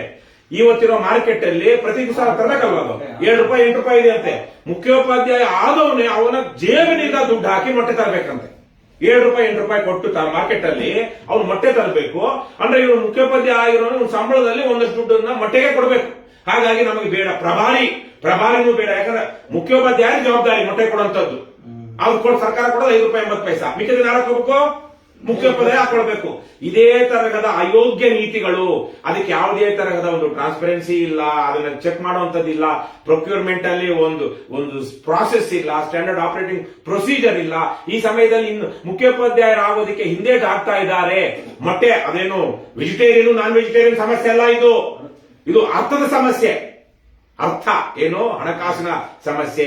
ಮುಖ್ಯೋಪಾಧ್ಯಾಯರಾದವರು ಅಥವಾ ಉಪಾಧ್ಯಾಯರಾದವರು ಅವರ ಜೇಬಿಂದ ಮೊಟ್ಟೆ ಕೊಡಿಸಬೇಕು ಅನ್ನುವಂಥದ್ದು ಬಂತು ಅಂದ್ರೆ ನಮ್ಮ ರಾಜ್ಯ ಸರ್ಕಾರ ನಡೆಸ್ತಿರುವಂತಹ ಶಾಲೆಗಳಲ್ಲಿ ಏನು ಯೋಗ್ಯತೆ ಅಥವಾ ಏನು ವ್ಯವಸ್ಥೆ ಇದೆ ಅನ್ನೋದು ನಮ್ಮ ಕಣ್ಣಿಗೆ ಬೀಳುತ್ತೆ. ಇದೇ ಸಂದರ್ಭದಲ್ಲಿ ನಾವು ಎಲ್ಲ ಸರ್ಕಾರಿ ಶಾಲೆಗಳಲ್ಲಿರುವಂತಹ ಶಿಕ್ಷಕರ ಬಗ್ಗೆ ನಮಗೆ ಗೌರವ ಇದೆ. ನಾವಂತೂ ನಮ್ಮ ಜೀವನ ಗೊತ್ತಿಲ್ಲ, ನಾನು ಸೇರಿದಂತೆ ರಘು ಸೇರಿದಂತೆ ನಾವು ಸರ್ಕಾರಿ ಶಾಲೆಗಳಲ್ಲಿ ಓದಂತವ್ರು. ಹಾಗಾಗಿ ಸರ್ಕಾರಿ ಶಾಲೆಗಳಲ್ಲಿ ಗುಣಮಟ್ಟದ ಶಿಕ್ಷಣ ಇವತ್ತು ಒಂದಷ್ಟು ಶಿಕ್ಷಕರಿಂದ ಸಿಗ್ತಾ ಇದೆ. ಆದ್ರೆ ಗುಣಮಟ್ಟದ ಶಿಕ್ಷಣ ಕೊಡೋದಿಕ್ಕೆ ಬೇಕಾದಂತಹ ಅನುಕೂಲಗಳು ಸರ್ಕಾರಿ ಶಾಲೆಗಳಲ್ಲಿ ಇಲ್ಲ, ವ್ಯವಸ್ಥೆಗಳಿಲ್ಲ. ಈಗ ಹೇಳ್ತಾ ಇದ್ರು ಸುಮಾರು 6,000 ಶಿಕ್ಷಕರು ಕೆಲಸ ಮಾಡ್ತಾ ಇದ್ದಾರೆ. ಆದ್ರೆ 4,735 ಶಿಕ್ಷಕರ ಹುದ್ದೆಗಳು ಖಾಲಿ ಇವೆ. ಅಂದ್ರೆ ಪ್ರತಿಯೊಬ್ಬ ಶಿಕ್ಷಕನು ಇಬ್ಬರು ಅಥವಾ 5 ಜನ ಮಾಡೋ ಕೆಲಸ ಮಾಡ್ತಾ ಇದ್ದಾರೆ. 5 ಶಿಕ್ಷಕರು ಮಾಡಬೇಕಾದಂತಹ ಕೆಲಸವನ್ನ ಸರ್ಕಾರಿ ವಸತಿ ಶಾಲೆಯಲ್ಲಿ ಕೇವಲ 3 ಶಿಕ್ಷಕರು ಮಾಡ್ತಾ ಇದ್ದಾರೆ. ಅದರ ಜೊತೆಗೆ ಅಲ್ಲಿ ಸ್ಟಾಫ್ ನರ್ಸು ಇವರೇ, ಏನಾದ್ರು ಕಾಯಿಲೆ ಬಿದ್ರೆ ಕರಾಟೆ ಮೇಷ್ಟ್ರು ಇವರೇ, ಯಾಕಂದ್ರೆ ಅದಕ್ಕೆ ಕರಾಟೆ ಬಟ್ಟೆ ಕೊಡ್ಸಿದಾರಲ್ಲ, ಕರಾಟೆ ಮೇಷ್ಟ್ರು ಇವರೇ, ಎಲ್ಲಾನು ಇವರೇನೆ. ಈ ಶಿಕ್ಷಕರೇ ಅವರೇ ಏನಾದ್ರು ಪಾಪ ಕಲ್ತ್ಕೊಂಡು ಬಂದು ಏನೋ ಮಾಡಬೇಕು. ಅದ್ರ ಜೊತೆಗೆ ಇಲ್ಲಿ ಒಂದು ವಿಚಾರ ಕೊಡುವಂತಹದ್ದು ಇಂಗ್ಲಿಷ್ ಮಾಧ್ಯಮದ ಶಿಕ್ಷಣ ಸಿಗ್ತಿರುವಂತದ್ದು ಕ್ರೈ ಸಂಸ್ಥೆಯಲ್ಲಿ ಇಂಗ್ಲಿಷ್ ಮಾಧ್ಯಮದಲ್ಲಿ. ಆದರೆ ಕನ್ನಡನೇ ಓದ್ಕೊಂಡು ಬಂದಿರುವಂತಹ ಆವತ್ತಿದ್ದಂತ ಸಂದರ್ಭದಲ್ಲಿ ಸರಿಯಾಗಿ ಇಂಗ್ಲಿಷ್ ಅಲ್ಲಿ ಪಾಠ ಮಾಡಲಾರದಂತಹ ಕೆಲವೊಂದು ಶಿಕ್ಷಕರು ಅಲ್ಲಿದ್ದಾರೆ. ಆದ್ರೆ ಅವ್ರನ್ನ ತೆಗಿಬೇಕು ಅಂತಲ್ಲ, ಆದರೆ ಹೊಸದಾಗಿ ಆ ಸಾಮರ್ಥ್ಯ ಇರುವಂತವ್ರನ್ನ ಈ ಖಾಲಿ ಇರುವಂತಹ ಹುದ್ದೆಗಳನ್ನ ತುಂಬಿಸಿದಾಗ ಅಲ್ಲಲ್ಲೇ ಪ್ರಿನ್ಸಿಪಲ್ ಆದವರು ಬೇರೆ ಆದವರು ಇನ್ನೊಬ್ರು ಅದನ್ನು ನೋಡ್ಕೊಂಡು ಅಡ್ಜಸ್ಟ್ ಮಾಡಿಕೊಂಡು ಒಳ್ಳೆಯ ಗುಣಮಟ್ಟದ ಶಿಕ್ಷಣ ಸಿಗುವ ಹಾಗೂ ಮಾಡಬಹುದು. ಆದರೆ ಇವತ್ತೊಂದು ರೀತಿಯಲ್ಲಿ ಇಂಟಿಗ್ರೇಟೆಡ್ ಕೋರ್ಸ್ ಇದು, ಊಟ ಮತ್ತೆ ಟ್ಯೂಷನ್, ಶಾಲೆ ಮತ್ತೆ ಟ್ಯೂಷನ್, ಇದರಿಂದಾಗಿ ಒಳ್ಳೆ ಫಲಿತಾಂಶ ಬರ್ತಾ ಇದೆ ಹೊರತು ಮಕ್ಕಳ ಮೇಲೇನೂ ಒತ್ತಡ ಇದೆ ಇವತ್ತಿನ ಶಾಲೆಗಳಲ್ಲಿ. ಈ ಕ್ರೈ ಶಾಲೆಯಲ್ಲಿ ಮೇಷ್ಟ್ರುಗಳ ಮೇಲೆ ಅಂತೂ ಅಲ್ಲಿರುವಂತಹ ಶಿಕ್ಷಕರ ಮೇಲೆ ಅಂತೂ ಸಾಕಷ್ಟು ಒತ್ತಡ ಇದೆ. ಅದರ ಜೊತೆಗೆ ಜನರ ದುಡ್ಡು ಈ ತರಕ್ಕೆ ಪೋಲಾಗ್ತಾ ಇದೆ. ಸುಮಾರು 4,000 ಕೋಟಿಯಲ್ಲಿ ಏನಿಲ್ಲ ಅಂದ್ರೂ 1,000 ಕೋಟಿಗಿಂತ ಹೆಚ್ಚಿನ ಹಣ ಈ ತರಕ್ಕೆ ಹೋಗಿದೆ. ನಾನು ನೋಡ್ತಾ ಇದ್ದೆ 80 ಬರೀ ಪ್ರಾಜೆಕ್ಟ್ಗಳಿಗೆ 50 ಕೋಟಿ ರೂಪಾಯಿ ಮೇಲಿಂದ ಪ್ರಾಜೆಕ್ಟ್ ಬರೀ ಒಂದ್ಸಲಕ್ಕೆ ಅದು ಉಪಯೋಗ ಆಗ್ತಾ ಇದೆಯಾ, ಯಾರು ಉಪಯೋಗಿಸ್ತಿದ್ದಾರೆ, ಅದನ್ನ ಬಳಸೋದಿಕ್ ಬೇಕಾದಂತಹ ತಾಂತ್ರಿಕ ಇದನ್ನ ತರಬೇತಿಯನ್ನ ಯಾರಾದ್ರೂ ಕೊಡ್ತಿದಾರಾ, ತಗೊಂಡಿದ್ದಾರಾ, ಅದನ್ನ ಬಳಸ್ತಿದಾರಾ? ಅದೇ ರೀತಿಯಲ್ಲಿ ಇಡ್ಲಿ ಪಾತ್ರೆ ಮಾಡೋ ಮೆಷಿನ್ನೇ ಬಳಸ್ತಾ ಇಲ್ಲ ಅಂದಾಗ ಇನ್ನು ಸ್ಮಾರ್ಟ್ ಪ್ರಾಜೆಕ್ಟ್ ಅನ್ನ ಬಳಸುವಂತ ಅದ್ರ ಅಗತ್ಯ ಇರಬೇಕು ಮೇಸ್ಟರ್ಗೆ. ಅದನ್ನ ಮಾಡಿ ಯಾವ ಶಾಲೆ ಇದನ್ನು ಬಳಸೋದಕ್ಕೆ ಅಗತ್ಯ ಇದ್ದಾಗ ಅದನ್ನ ಬಳಸ್ತಾರೆ. ಆದ್ರೆ ಅಗತ್ಯವೇ ಇಲ್ಲದಿರುವಂತಹ ಸಂದರ್ಭದಲ್ಲಿ ಮತ್ತೆ ಅದಕ್ಕೆ ಬೇಕಾದಂತಹ ತಾಂತ್ರಿಕ ನೈಪುಣ್ಯತೆ ಇಲ್ಲದಂತಹ ಸಂದರ್ಭದಲ್ಲಿ ಅಂತದನ್ನ ಏನ್ ತಗೊಳ್ಳೋದು? ಮೊದಲು ನಮ್ಮ ಸರ್ಕಾರ ಮಾಡೋದಿದ್ದೇನೆ MRI machine, CT scan, X ray. ಆದ್ರೆ ಆ ಸಿಟಿ ಸ್ಕ್ಯಾನ್ ಮಾಡುವಂತ ಒಬ್ಬ ಎಕ್ಸ್ರೇ ಮೆಷಿನ್ ಆಪರೇಟ್ ಮಾಡುವಂತ ಆಪರೇಟರ್ ಮಾತ್ರ ತಗೊಳ್ಳಲ್ಲ. ತಗೊಂಡ್ರು ಅದು 60-70 ಸಾವಿರ ರೂಪಾಯಿ ಸಂಬಳ, ಆದ್ರೆ ಇವ್ರು ಕೊಡೋದು 20-25 ಸಾವಿರ, ಅವನಿಗೆ ಸಿಗೋದು 15 ಸಾವಿರ, ಅವನ ಹೆಸರು 30 ಸಾವಿರ 40 ಸಾವಿರ ಕೊಡ್ತಾರೆ. ಅವ್ರು ಸಿಗೋದು 15-20 ಸಾವಿರ, ಅವ್ನು ಸರಿಯಾಗಿ ಸಮಯಕ್ಕೆ ಬರೋದಿಲ್ಲ, ಯಾಕಂದ್ರೆ ಅವ್ನಿಗೆ ಬೇರೆ ಕಡೆ ಎಕ್ಸ್ಪೀರಿಯನ್ಸ್ ಆಗೋಷ್ಟೊತ್ತಿಗೆ ಹೋಗ್ತಾ ಇರುತ್ತೆ. ಈ ತರಹದ ಅಯೋಗ್ಯ ನೀತಿಗಳು, ಜನವಿರೋಧಿ ನೀತಿಗಳು, ಲೂಟಿಕೋರ ನೀತಿಗಳನ್ನ ಇವತ್ತು ನಮ್ಮ ಸರ್ಕಾರ ಮಾಡ್ತಾ ಇದೆ. ನಾವು ಇದನ್ನ ಜನರ ಮುಂದೆ, ಮಾಧ್ಯಮದವರ ಮುಂದೆ ಅನಾವರಣ ಮಾಡಿದೀವಿ. ದಯವಿಟ್ಟು ಮಾಧ್ಯಮ ಮಿತ್ರರಲ್ಲಿ ಕೇಳ್ಕೊಳ್ಳೋದು, ಇದನ್ನ ವರದಿ ಮಾಡಿ. ಮತ್ತೆ ಇದು ಒಂದಷ್ಟು ಭ್ರಷ್ಟಾಚಾರ ಹೇಗೆ ನಡೀತಾ ಇದೆ ಇಲಾಖೆಯಲ್ಲಿ, ಕೈ ಸಂಸ್ಥೆಗಳಲ್ಲಿ ಅನ್ನುವಂಥದ್ದು. ಬಡವರ ಮಕ್ಕಳಿಗೆ ವಿದ್ಯಾಭ್ಯಾಸ ಕೊಡ್ತೀವಿ ಅನ್ನುವಂತಹ ಹೆಸರಿನಲ್ಲಿ ಎಂತೆಂತ ಕದೀಮರು, ಲೂಟಿಕೋರರು, IAS ಆಫೀಸರ್ಗಳು ಇಲ್ಲಿ ಭ್ರಷ್ಟಾಚಾರ ಮಾಡಿ ಹಣವನ್ನ ಸಂಪಾದನೆ ಮಾಡ್ತಾ ಇದ್ದಾರೆ. ಮತ್ತೆ ತಮಗೆ ಬೇಕಾದಂತ ಅವರಿಗೆ ಸ್ವಜನ ಪಕ್ಷಪಾತ ಮಾಡ್ತಾ ಅನುಕೂಲ ಮಾಡಿಕೊಡ್ತಾ ಇದ್ದಾರೆ ಅನ್ನುವಂಥದ್ದನ್ನ ತಿಳಿಸಿದ್ದೀವಿ.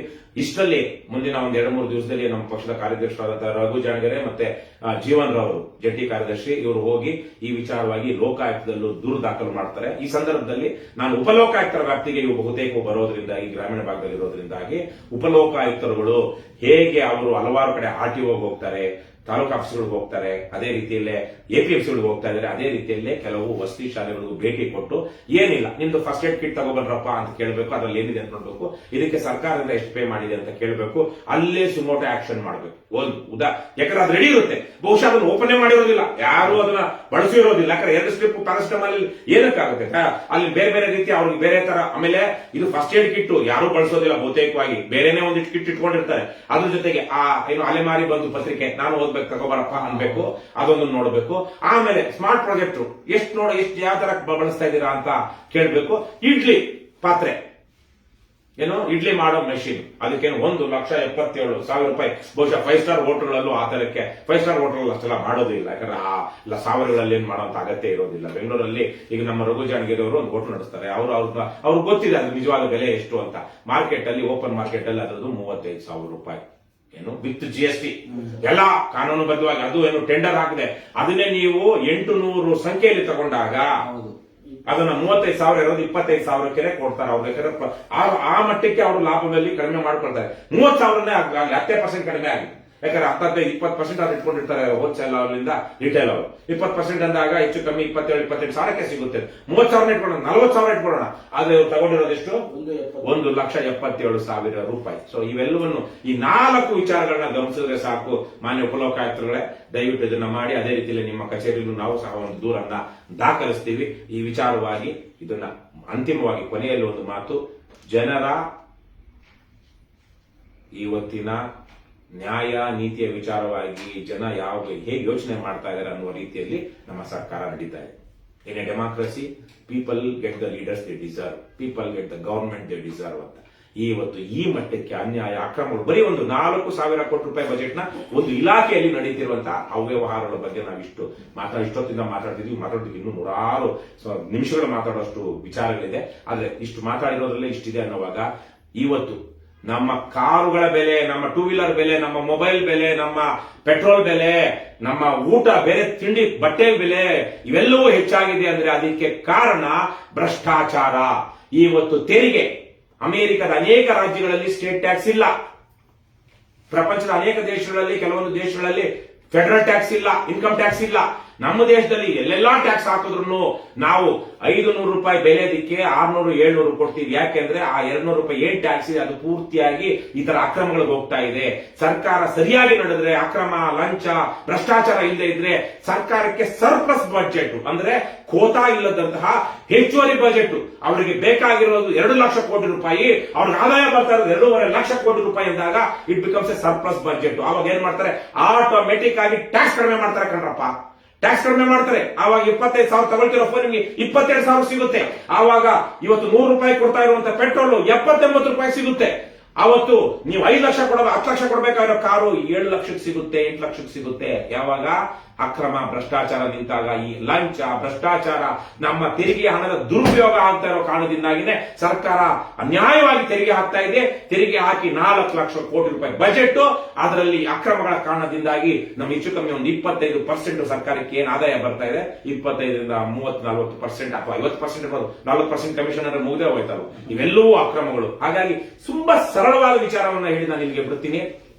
ನಾವು ನಿಜಕ್ಕೂ ಯೋಗ್ಯರಾಗಿದ್ದರೆ, ನಾವು ನಮ್ಮ ಹಣ ಸರಿಯಾದ ರೀತಿಯಲ್ಲಿ ಪೋಲಾಗದೆ ಇರುವಂತ ರೀತಿಯಲ್ಲಿ ನಾವು ನೋಡ್ಕೊಂಡ್ರೆ ನಮ್ಮ ದೈನಂದಿನ ಖರ್ಚುಗಳು ಕಡಿಮೆ ಆಗುತ್ತೆ. ಯಾಕೆಂದ್ರೆ ಸರ್ಕಾರ ಅನೇಕ ಸಂದರ್ಭಗಳಲ್ಲಿ ಏನು 18%, 27% ಟ್ಯಾಕ್ಸ್ ಆಗ್ತಾ ಇದೆ, ಅದನ್ನ 2%, 5%, 10% ಒಳಗಡೆ 8.25% ಅಮೆರಿಕದಲ್ಲಿರುವಂತದ್ದು ಟ್ಯಾಕ್ಸ್ ಏನು ರಿಟೇಲ್ ಅಲ್ಲಿ ಆ ತರಕ್ಕೆ ಕಡಿಮೆ ಆಗುತ್ತೆ. ಅದ್ರ ಬದಲಿಗಿಲ್ಲ ಅಂದ್ರೆ 27%, 18% ಟ್ಯಾಕ್ಸ್ ಗಳನ್ನ ಕಟ್ತಾ ದುಡಿಯೋದು ನಾವು, ಬೆವರು ಹರಿಸೋದು ಜನ, ಆದ್ರೆ ತಿನ್ನೋದು ಮಾತ್ರ ಬಂಡರು ಭ್ರಷ್ಟರು. ಯಾರವರು? ನಮ್ಮದೇ ಓಟಿನಿಂದ ಗೆದ್ದಂತವ್ರು.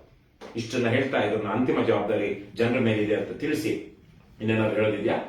ನಾವಿಲ್ಲಿಗೆ ಈ ಪತ್ರಿಕಾಗೋಷ್ಠಿಯನ್ನು ಮುಗಿಸ್ತಾ ಇದ್ದೀವಿ. ಮಾಧ್ಯಮ ಮಿತ್ರರು ಇದು ಓಪನ್ ಪತ್ರಿಕಾಗೋಷ್ಠಿ ಆಗಿರೋದ್ರಿಂದಾಗಿ ಅನೇಕ ಮಾಧ್ಯಮ ಮಿತ್ರರು ನೇರವಾಗಿ ನೀವು ಕುಳಿತಿರುವಂತಹ ಕಚೇರಿಯಿಂದಾನೇ ಇದನ್ನ ಬಹಳ ಜನ ನೋಡಿದ್ದೀರಾ, ಬಂದಿದ್ದೀರಾ.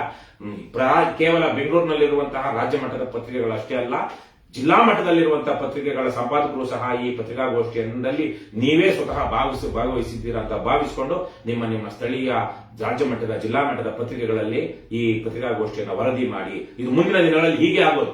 ಏನು ಬೆಂಗಳೂರಿನ ಪ್ರೆಸ್ ಕ್ಲಬ್ ಅಲ್ಲೇ ಪ್ರೆಸ್ ಮೀಟ್ ಮಾಡಬೇಕು ಅಂತಿಲ್ಲ. ಮತ್ತೆ ಬೆಂಗಳೂರು ಪ್ರೆಸ್ ಮೀಟ್ಗೆ ಬೆಂಗಳೂರಲ್ಲಿರುವಂತಹ ಟಿವಿದವರು, ಬೆಂಗಳೂರಲ್ಲಿರುವಂತಹ 4-5 ಪತ್ರಿಕೆಗಳ ಪ್ರತಿನಿಧಿಗಳೇ ಬರಬೇಕು ಅಂತಿಲ್ಲ.